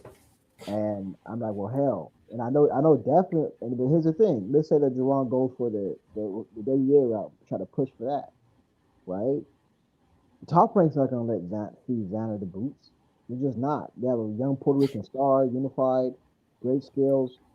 They're not gonna just give him the boots from the promotional side. I know you said okay, Top Rank doesn't have a thing network, but I don't know. I mean, why would they still give their rising star in a somewhat, I mean, big fight, but still a somewhat dangerous fight, high risk, still kind of somewhat low reward in boots?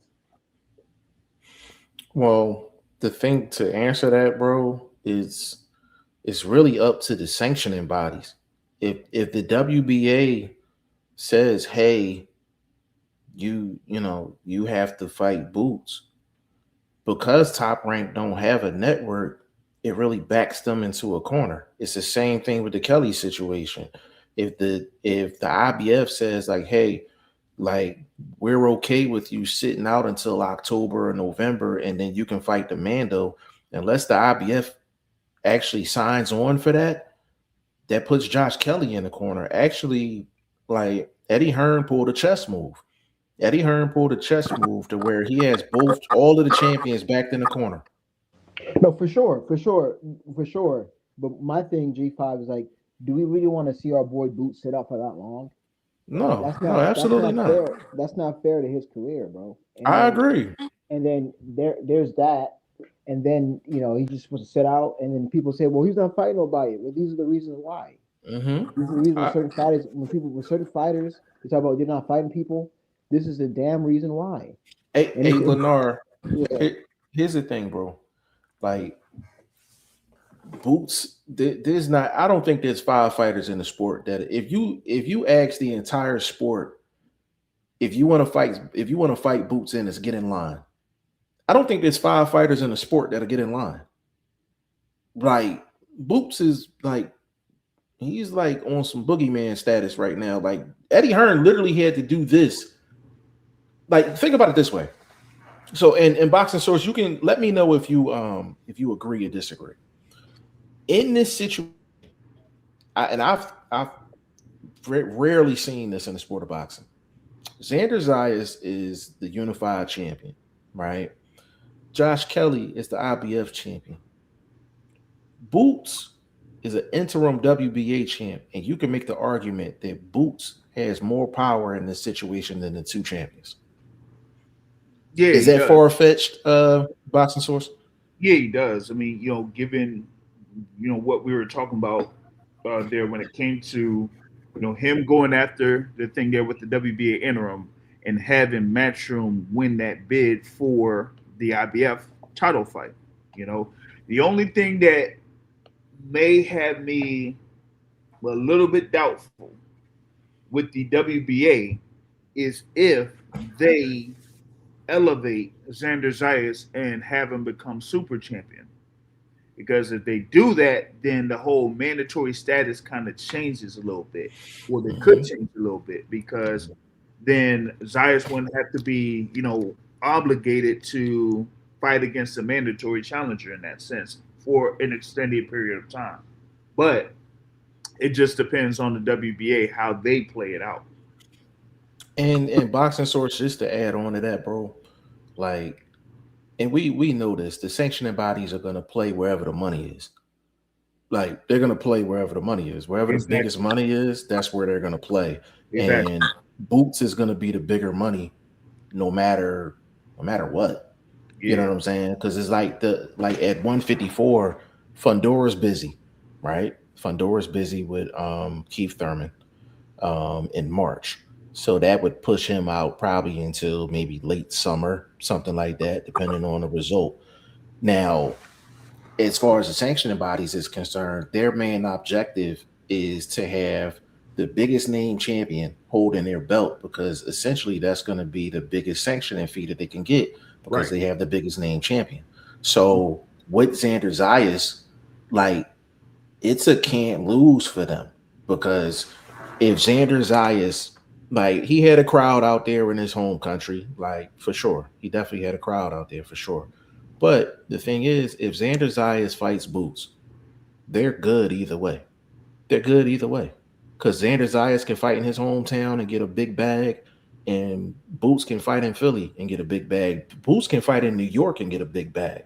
So the Yeah. WBA is going to be able to get their bag with either guy. So I don't see them moving Zayas into a super champion status if their goal is money. Now the IBF is, I would say, source agree or disagree. The IBF is the most strict out of the four. Correct? Yeah, they are.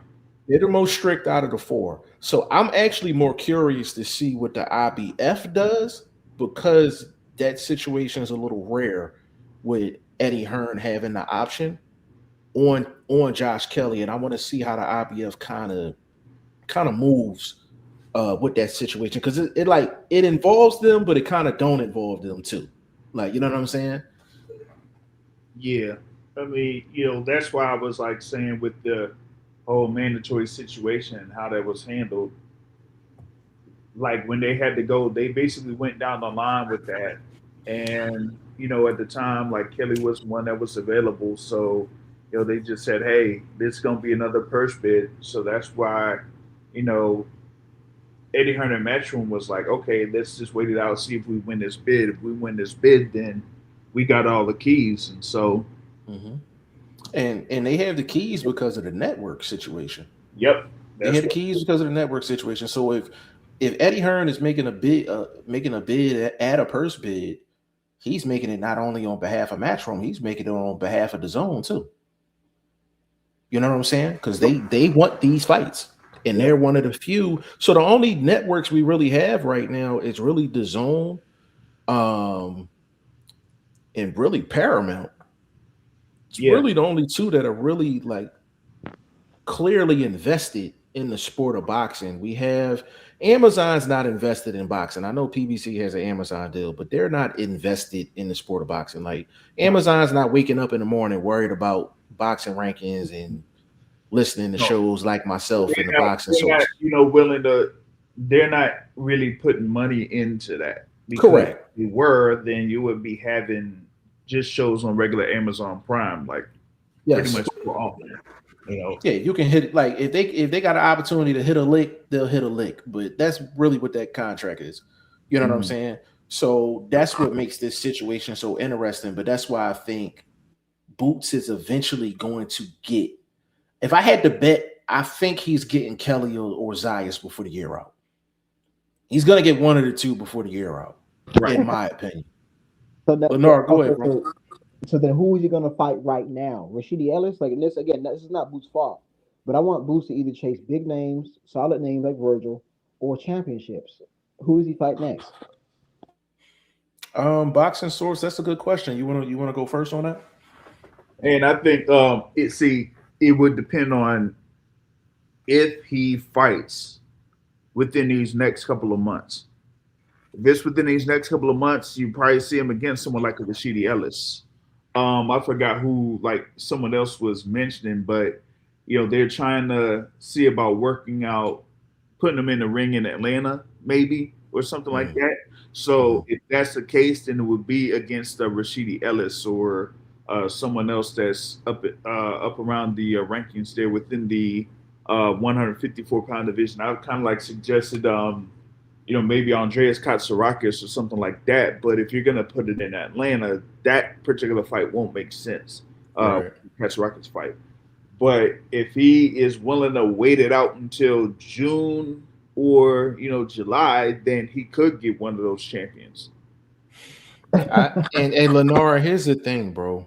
Like, I think I'm not gonna lie, bro. Like, I think Boots just need to be patient until the summertime. Because both of them are not gonna be able to get out of this. Xander and Josh Kelly. Both of them are not gonna escape. one may escape, but not both.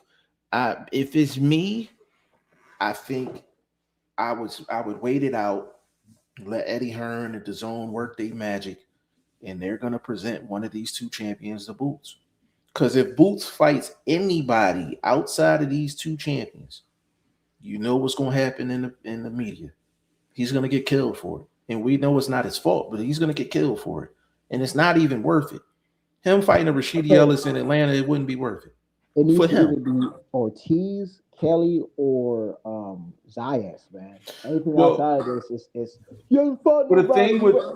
the thing with that, Lennar, is that Ortiz is in litigation right now. The worst thing you could be as a boxer is in legal litigation. It's the worst. Like, because it takes time. It takes time. And Oscar De La Hoya is probably the most hard-headed person in the business. And you got to remember with Oscar De La Hoya, he didn't re-sign his deal with the Zone. So technically, he doesn't have a network deal. Source, am I correct on that? Yeah, pretty much. I mean, if he has anything with the zone, he probably has the same deal that TGB and PBC have with Amazon Prime. Yeah, it's it's contingent on what the fight is, Yeah, and obviously the zone wants Virgil Ortiz and Boots. So Oscar's trapped in a corner. So to be honest with you, Boots as a contender has the entire damn near the entire division on lock. Virgil Ortiz, if he want to fight, he gonna have to go see Boots. Xander Zayas wants to fight, he's probably gonna have to go see Boots. Kelly, he's gonna have to go see Boots. It's all of them are not Lennar, all three of them not gonna escape, bro. One of them three is gonna have to fight. They're gonna have to fight, bro. Because they Boots the only one that got the network behind him. He has the promoter behind him, he has the network behind him. And that's why when you talk boxing, it's such a bigger conversation because this is probably the only sport where you gotta factor in sanctioning bodies, money, who controls who. Like it's a whole game behind the game. You know what I'm saying? I think Boots just need to be patient, yo. He just need to be patient, and I think everything will just fall into place. But let me get in the comments real quick. Boxing First Vlog said Boots is the greatest boxer of all time. I'm not paying you no mind, bro. Boxing First Vlog, to get a real payday, he can't sit too long. Yeah, that's like I said. Source, real quick question for you: do you see Josh Kelly possibly, if they offered him a big number for a Conor Benn fight, but he had to drop the belt? You think he would drop the belt to take a Conor Benn fight in the UK? if it looks like it's more lucrative for him, he would probably do that. But I don't know, like how Connor Ben would factor into the equation, unless if they say, hey, this could be finally Connor Ben's opportunity to fight for and win a world title. But Well, I'm thinking if he dropped the belt, like if it's so much money that he just drops the belt and goes after the Conor Benn fight. yeah, but I don't think he has. Well, he doesn't necessarily have to drop the belt for that fight. If it's going to be within 147 or whatever. Mm-hmm. But if he like moves up and then makes the announcement that he's moving up, then yeah. But he's not like, he doesn't have a mandatory challenger. So Right. so regardless of who he fights, like it doesn't mean that if he fights them that he has to give up the belt or pay Right. a side fee. He's not under any mandatory obligations at this point. Gotcha. That's fair. That's fair. Boxer First Vlog, the IBF can easily elevate Ennis to number one if he currently isn't. Um, Derek said G5, salute, bro. Big shout out to you, Derek, man. Appreciate you, bro. Um, he said, we game all night. Big shout out to you. He said Boots need a new promoter. He's fighting too many international guys. Um, the bro, he's actually playing like Eddie Hearn's kind of playing the game right now, and it's almost like he has to play the game because guys are not willing to fight Boots. So it's a patience game for sure. He said they need to just pay Charlo and beat the brakes off him. A boxing source didn't they say he wanted like 10 M's for Boots? Well, he may have said what he may have wanted, but I'm still not certain that Charlo is fully back because he might be dealing with the same situation that Floyd Mayweather was dealing with. But that's a whole nother story. Oh, yeah, the thing that's crazy. I was gonna drop a video, because when I seen your comment, you was like, "Yo," when I seen your comment, bro, you was like, "Yo, I gotta send you something." And I'm like, "Damn, what am I missing?" So I went looking, and I was like, "Oh shoot!" I was like, "The indictment's on here." I was like, "There's a whole 25 pages." I was Yeah. just like, "All right, I gotta go read that." But then the first thing I thought about, I was just like, "Yo, like if Floyd's doing this," I was like, "How many other PBC boxes is gonna jump on?" Mm-hmm. All right, we ain't gonna listen. We ain't gonna give them that. We ain't gonna give them that because we get ready to get up off here. We ain't gonna give them that. You know what I'm saying? We're not gonna give them that. Yeah, but that's all we really wanted to really like touch on. So it's really gonna be interesting to see. So Um, how things go moving forward. I think this definitely warrants. I think I'm gonna be back on Tuesday. Source, when you jumping back on? Yeah, I'm thinking about if I was going to do it tonight, usually at 7:30. But I have Okay. a situation on it. Okay. Let me know because if you do, I'll jump on. I'll jump on for sure. All right. But I think that's a great topic to talk about. And source before we roll, man, I definitely I gotta give you your props, man. Like you got the interview with Mauricio Suleiman, which was a great interview. Um, and then you got eBay too for the the Big Baby Miller thing too. I was Yeah, cracking up. yeah, I was man. cracking up with that, man. But salute to you in getting those interviews, man. And those I know those interviews are not easy to get because I know Ty Finney, the legend, he does interviews as well, and there's a certain process with those, and I know it requires some patience, and I'm not a patient guy. So anybody that pulls off the interviews in the boxing space and they're successful with it, man, I salute it. So boxing source, big shout out to you for those two interviews and the interviews that you get in general because you get some pretty big names, man. So salute to you for sure. Yeah, no doubt.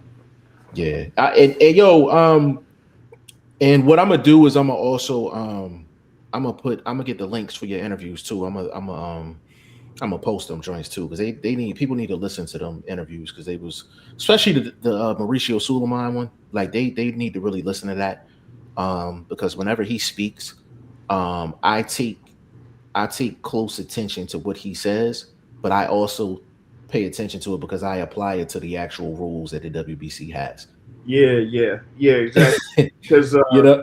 Hmm. yeah, 'cause, people, had the whole thing with the hot topic when it came to Mauricio Suleiman, and yeah, I guess they didn't necessarily, look at what the rules were for that particular situation, and I had to look it up myself. And there's been some, commentary about it, but hey, I mean, hey, I'll just say the rules are the rules. Yeah. And the thing is, I had to go back and I had to actually look myself because I was under the impression, and of course we're not gonna really get into it, but I was under the impression there was a certain window for set person to announce where they were going to reside at. And what I was told, well, my thought was incorrect. So after I went back and read it, I was just like, okay. But I do feel like those are situations where I feel like the WBC, I think I think they sometimes they do a bad job of not getting ahead of the message. You know what I'm Yeah, saying? yeah, Like yeah, it took for him to sit down with you in order to bring some clarity to it. Where I'm like, you run the WBC, I think it would. I think he could have got ahead of it a lot quicker. Like even the Bud situation, I felt like he could have got in front of that too. yeah, It seemed like sometimes they don't. They're not too mindful in terms of what the boxing public is seeing or saying. You know what I'm saying? Like it kind of got to get brought up to them. It almost seemed like they don't have their ear to the street. Let somebody bring them to the street. yeah, You know what I exactly, mean? So it's exactly. yeah. So it's kind of B5. crazy. Yes, sir. You know who I would like to see him fight next? If that's like, and if we're in the perfect world, I'd actually rather see him fight Zayas because Zayas Who is boots? yeah, because Zayas. I mean, look, he brings two belts to the table. Plus, I mean, he's undefeated, and plus he's arguably I mean he is for sure bigger than even Kelly is. So Yeah. I would even like to see him fight Zayas. Like, but I just think of course it's kind of I'm just sticking strictly with promotional companies having fighters underneath their banner and stuff. Yeah. But But I think it's just frustrating, man, because like it's like you always say, oh, we can just be patient. We can be patient. Like, man, we've been patient, man. He's 28 years old. Again, this is not his fault. I'm just venting here. mhm. We've been patient, man, and he shouldn't have to go through this. I mean, I remember Spence went through this. Crawford to an extent went through this. All these guys they go through this shit. Where it's like Yeah. they, But it's like because he's not. Hey, Leonard. But the Yeah, thing is, bro, this is why I commend Eddie Hearn for what he's doing, because he went through this with Brian Norman Jr. He went through this with Brian Norman Jr. and Brian Norman Jr. decided to go in a different direction. Now, him going in a different direction, um, that was his decision. But the thing is, they wasted a lot of time doing that. That was a time thing. They wasted a lot of time with a back and forth, and I still to this day I don't think Brian Norman Jr. was going to take that fight. And I don't want to say Junior. I think because I think Junior would jump in the ring with anybody. So I don't ever want to disrespect him. But I think his dad would have never signed on for that fight. I think his plan was to work around Boots, the whole time. But the thing that's crazy though, Lennar, if he would have, except for Devin Haney, if he would have lost to Boots, at least it would have been like, Boots wouldn't have beat him and it wouldn't have been like a boxing clinic like Haney did. It would have been a different type of a win for Boots against a Brian Norman Jr. It might have been a firefight. It might have just been a back and forth. Dad might still be his trainer. Like he might still be his trainer. Devin Haney. Haney's go ahead real quick. No, sorry. Go ahead. Yeah. The thing with Devin Haney's one of the best fighters in the world at winning rounds. He's one of the best in the world at winning rounds. Like, it is very hard to win rounds against Devin Haney. Like, he's one of the best at it. Boots is a little something different. Like, he wins rounds, but he in there trying to kill. As crazy as it sounds, Boots was probably the better style matchup for Brian Norman Jr. Even though I feel like Boots would have beat him, I think Boots would have stopped him. But it would have been a better style matchup because I feel like Boots would have gave him more opportunities offensively, because Boots does have lapses offensively. Yeah, that's true. I do agree. Stylistically, it might have been slightly better, but as far as him losing the fight, man, it would have been a dead end either way. Because at least with Devin Haney, he's considered top 10 pound for pound, right? Okay, you just lost to a top 10 pound for pound guy. There's a little grace in that. But if you lose to Boots right now, it's like fuck. Where does your career go? That's why it's almost like Boots is kind of funny. Like, he's a perfect fight for like a gatekeeper. Like you notice how Bakram was calling him out. You notice how Josh Kelly, before he got the belt, he was calling him out, right? Because it's like it's a dead end fight. It's like, okay, I got no other options. If I beat Boots, I'm back on top. I'm back in contention, right? And it's a pretty decent money fight. But it's not. He's not to the level where it's like a Crawford or a Canelo or a Mhm. Spence. Where it's like, okay, these guys are kind of like household names. Where it's like any and everybody will fight him, right? So he's Right. kind of in that weird tweener zone where it's like, if you're like a gatekeeper or if you're like at a dead end in your career, okay, I want to fight Boots, no problem. But if you're like a guy who has a belt or a guy who is a big name, you're like, I kind of want to stay away from him because it doesn't bring that Yeah. much. You know what I'm saying? So it's a Yeah. weird position. Yeah, it's a weird position, but at the same time, though, you mentioned um, some of the greats. Um, Errol Spence had to wait it out before he got the Kell Brook fight. Terrence Crawford had to wait it out until he got, to be honest with you, until he got the Sean Porter fight and the Earl Spence fight. When you're in this position, when you're really that good of a fighter and you're not on the promotional side of things, sometimes your best course of action is to wait it out because that person don't have any other options. I know Kell Brook tried to get out of that title fight with Spence like 2 or 3 times, and Spence was like, no. Source about tripping. Man, I still say that he was lucky as hell to get that damn fight with Gennady Golovkin. Yes. Yes. Because actually, that bailed both of them out. Yeah. Facts.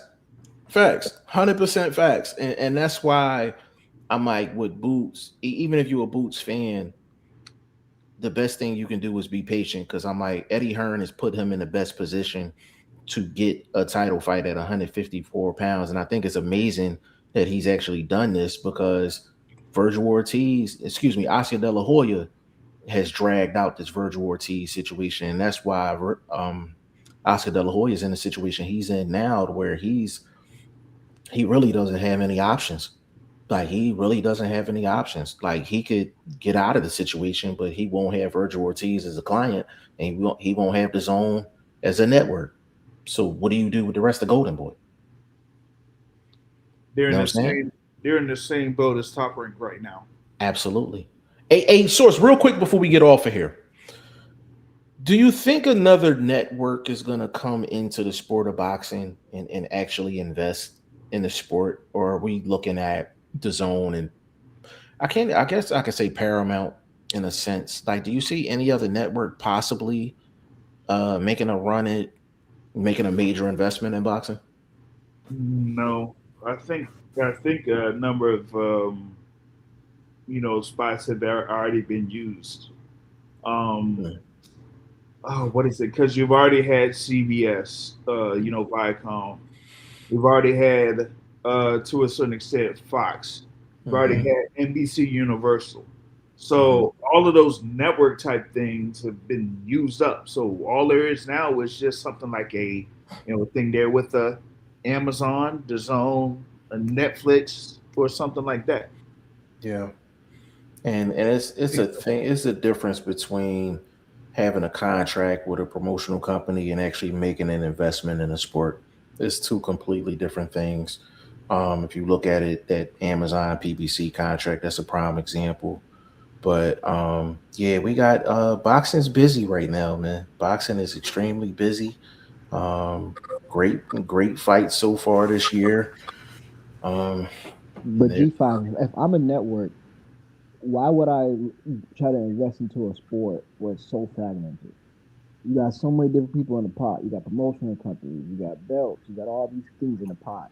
mhm. Why would I invest in a sport that is so fragmented if I'm a Well, promotional company? You got it great fighters who can become household names, but it's spread out between all promotional companies, all belts. So it's like, why would I invest in a sport where it has no regulation?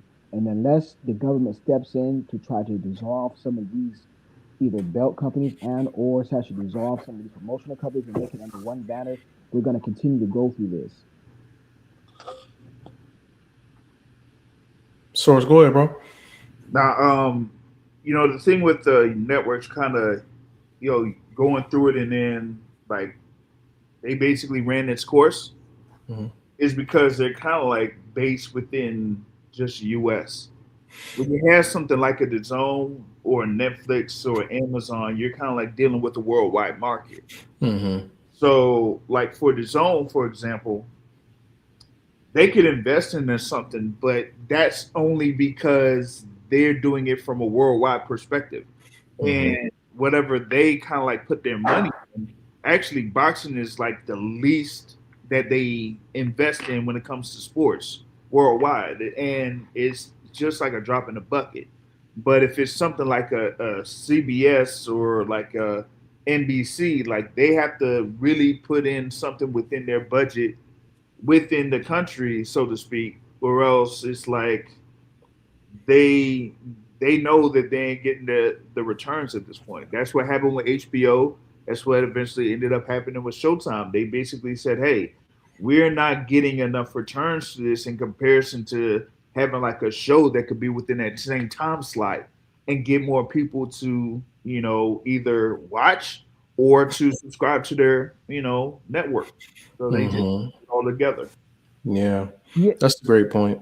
yeah, but like I agree with that. But what I'm also saying is like we can have a solution for that, but we don't. Like, listen, boxing is one of the only sports. Not even UFC does it because nobody does UFC when it comes to just having these like obscure events.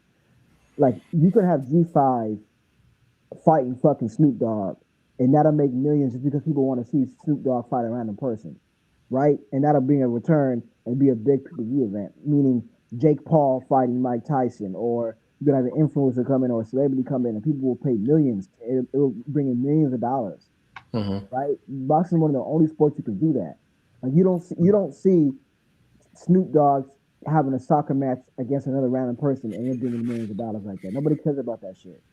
But people Mhm. do want to see a boxing match. People do want to see a fight, and they'll pay for that no matter who it is, whatever skill set they have, whatever level they have.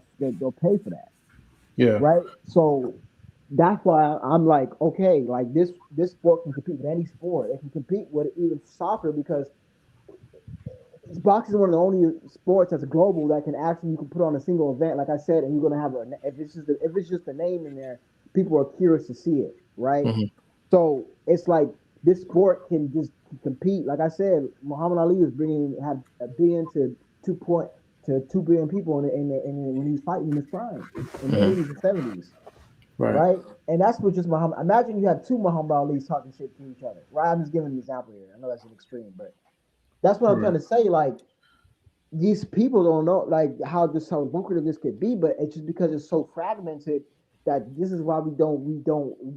And this is another thing that needs to die. People say the best fight the best can bring the sport back. I agree with that, but just because it's the best doesn't mean you're the biggest name, right? Jake Paul, Floyd, and Mike Tyson will be huge just because they are who they are, but they're far past their best, right? So the best fighting the best is kind of is a double edged sword.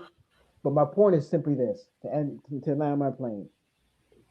We need some type of government regulation that will come in and just say, okay, nope, you come here, one banner, one name, one face, maybe a couple belts, and that's it. If you want to see the sport thrive, but if it keeps getting fragmented like this, it's not going to work. We keep seeing Black Prime get out of the business, ESPN got out of the business, Yeah. Showtime got out of the business, HBO got out of the business. They're coming and they're going, and I'm trying to tell y'all, y'all love this sport like I do. If we don't see some type of regulation here, where these people come together under one roof, one banner, it's going to continue to happen, and the sport is not going to be where it used to be back in the 70s and 80s and 90s. Lennar, I remember I used to talk like you back in the day, bro. I remember I used to talk exactly like you, bro. Like you want the best for the sport, so we can get kind of like the global power, like a football, a basketball, a soccer. Like I get it. The thing about boxing, um, boxing has always been considered the wild, wild west, and boxing is probably the only sport in the world that's never been regulated. Boxing has never been regulated, and I think the difference between boxing and all other sports is that all other sports has gone through this transformation over the years, the decades, to get to where they're at now in regards to regulation. With boxing, no matter how many big fights we've had, how many pay-per-views, how many superstars, stars, gatekeepers, it doesn't matter. Boxing never went through the process of developing the business aspect and the regulation aspect to have the same setup as all of the other sports. I can't explain why, but since the beginning of boxing, the mob has been involved, gangsters has been involved. It's always been this type of like illegal, you know, aspect to boxing. Boxing as a sport has never regulated itself to the point to where that's taken away. So even now, you still see shady stuff to this day, and it doesn't matter that we have the internet. It doesn't matter that we have social media, and everything is nothing's really a secret nowadays. Like boxing's never gone through that process. It's kind of similar to um source. You can vibe with me on this one. A lot of people talk about boxers and how much they make versus the UFC and how much their fighters make. The difference is boxing has always had people, and I'm talking about superstar fighters that push the envelope for the fighters to increase the salary, increase the value. The UFC went so long without having guys making money. By the time they got popular, they only had about 4 or 5 guys that was really, really eating, like really eating.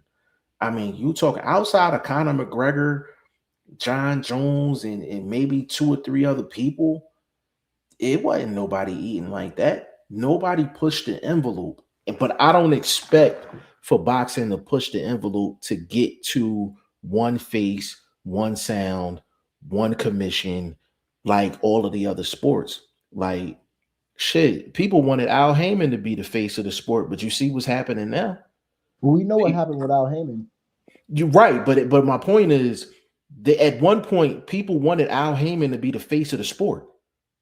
Well, hear me. Well, I'll say it real quick, and you can continue. But when he before this whole him being shady recently, but when he got into this business, he just not act like Bob Arum and them racist other promoters didn't have it out against him, didn't want to work with him, didn't want to give him fighters, had this antagonistic perspective off the bat.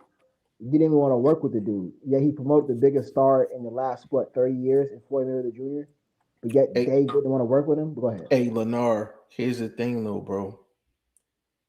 Al Heyman took an entire stable.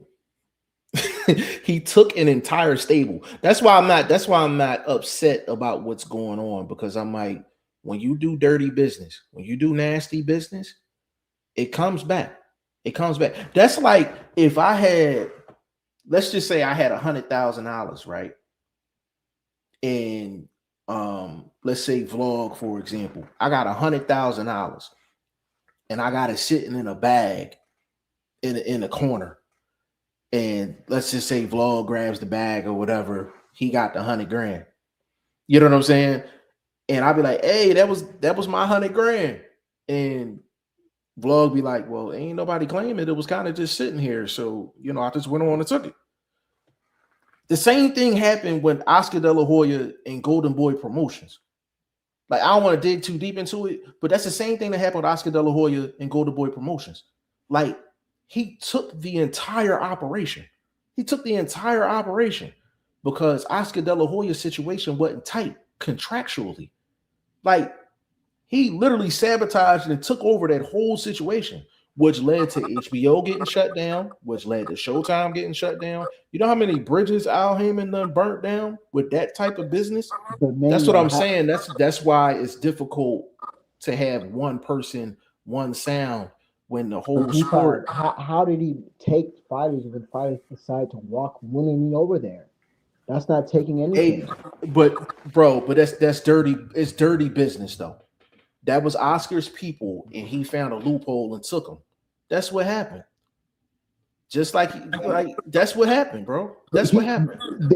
They should be more upset that the fighters left. They the one who owed them loyalty, that owed Golden Boy loyalty. No, but the thing is, bro, it's still dirty business. Whether it was legal or illegal, that's still dirty business. Like if you got some business going on, and I go behind your back because I found a loophole in your contract and I take your business, it may be legal, but that's still dirty, bro. That's still dirty. Like that's dirtball type stuff. That's dirty. Yeah, that's why Al was like trying to be sued by all these other like Oscar and them, because he was saying he was violating the Ali Act. But I remember like when Al first came out, they was like, yo, this guy's trying to monopolize the sport. Like he had all the fighters. Like his stable of fighters were just so large. He had so many networks. Like when he first came out, and like they was like, man, this guy's trying to take over the sport. But that's what I'm saying though. Like he found loopholes to where he was able to do that. It wasn't just, if you want to look at it from a legal standpoint, yeah, it might have been legal, but some things can be legal and still be dirty. It can still be dirty. Like he's burned every single bridge he's been at from a network standpoint. And that's part of the reason why we got the problem that we have now. If you don't have that dirty business going on, HBO is probably still in the market. Showtime's probably still in the market.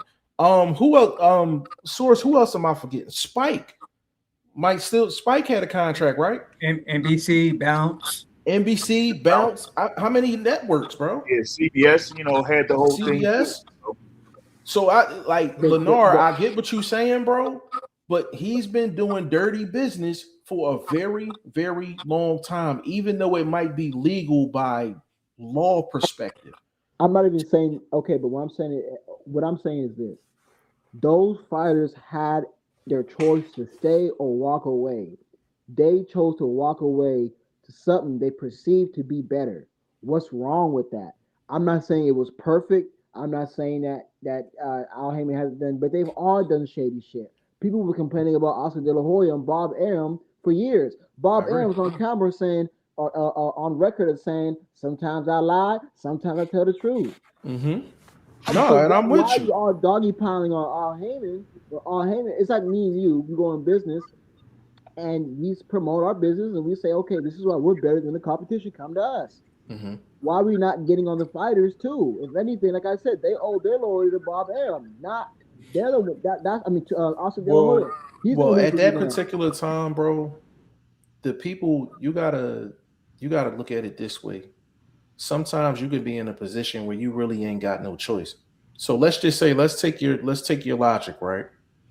There was a fighter, and source, you correct me if I'm wrong. There was a fighter that was a known name, not a superstar or anything, but a known name, Vanez Martirosyan. He had that same choice. Am I correct? He had that same choice. He decided not to roll that route. I don't know if he's fought since. Like I don't know if he's fought since, bro. Like, Yeah, that's what I was gonna say to them. I was like after every fighter, like after every time they won, the first thing they said is, they thank Al Heyman. So it's like I guess they just want to say nothing bad about him because then something will go sour in their career. So I guess that was something they had to do. bro, but Lenore, I don't want you to think that the fighters had like a clear choice back in the day. Like that was literally a get down to lay down. It was literally a get down to lay down, bro. Anybody that didn't get down with Al Heyman, look at where their career is, bro. I get what you say. I get what you're saying. I don't want you to think that I don't understand what you're saying, but this is the part of My the point. dirty business. This is my point. I'm saying boxing. Everybody's dirty in this game. It's not just Al Heyman. It's Oscar De La Hoya. But the difference, bro, If the Lennar, shoes here's were on the the difference. other foot, they would have been the same thing, man. Lennar, here's the difference, though. Al Heyman and his tactics has cost the sport about 7 networks. When Bob Arum does his dirt, it was simply just one network. Oscar De La Hoya was doing his dirt, it was only one network. Al Heyman then spread his dirt throughout 7 or 8 networks to the point where the sport has been hindered because all of the possible networks that can invest in the sport of boxing, they don't want to invest. And they can invest because of the investment that they made in him. There's no denying that. I guess we're all at the same place. But I just think that it didn't matter if it was Al Heyman, Shushaka, ABC, number six guy. It doesn't matter who it was. We would have came to this result.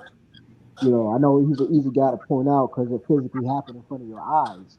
But I'm also saying that, these, we all there's not one person I can really say this person is the reason why boxing is the way it is. It's all of them equally, man. They all have played it.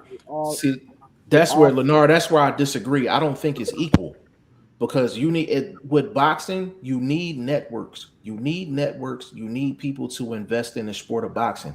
Back in the day, we had HBO, we had Showtime, we had Spike, we had Bounce, we had CBS, we had NBC at one point, you had ABC at one point. You had all of these networks.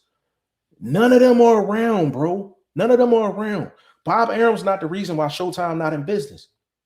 Bob Arum's not the reason why HBO's not in business. None of them other promoters is the reason why Bounce is not in business.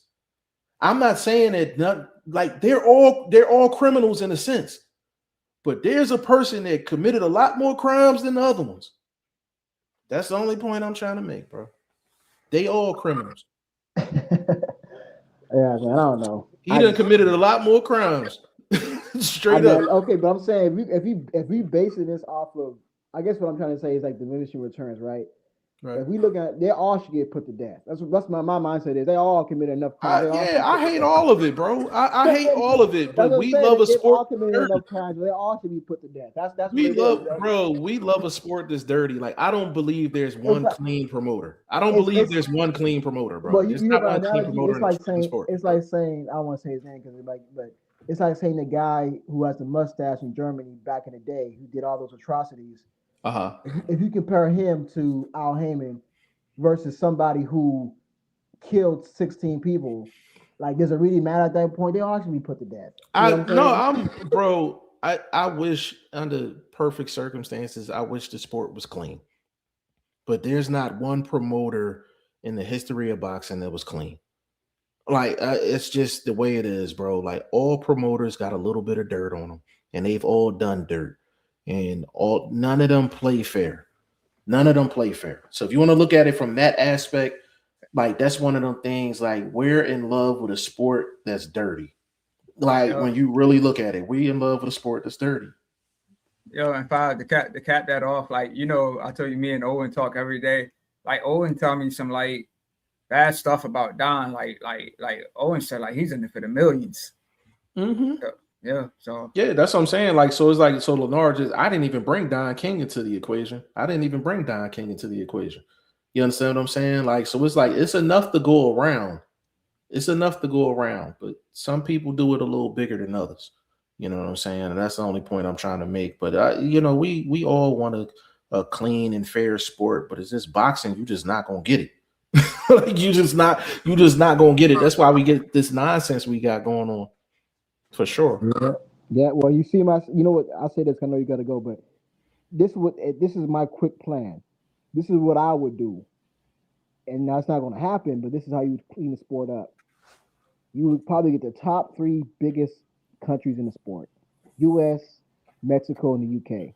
At least try to get those three. And honestly, you should do the top 10, but at least get the top three. Right? Can we agree? Can we agree on that? It's probably the three biggest countries in the sport: the UK, the US, and Mexico. Mm-hmm. But Okay, go you ahead. get those globally.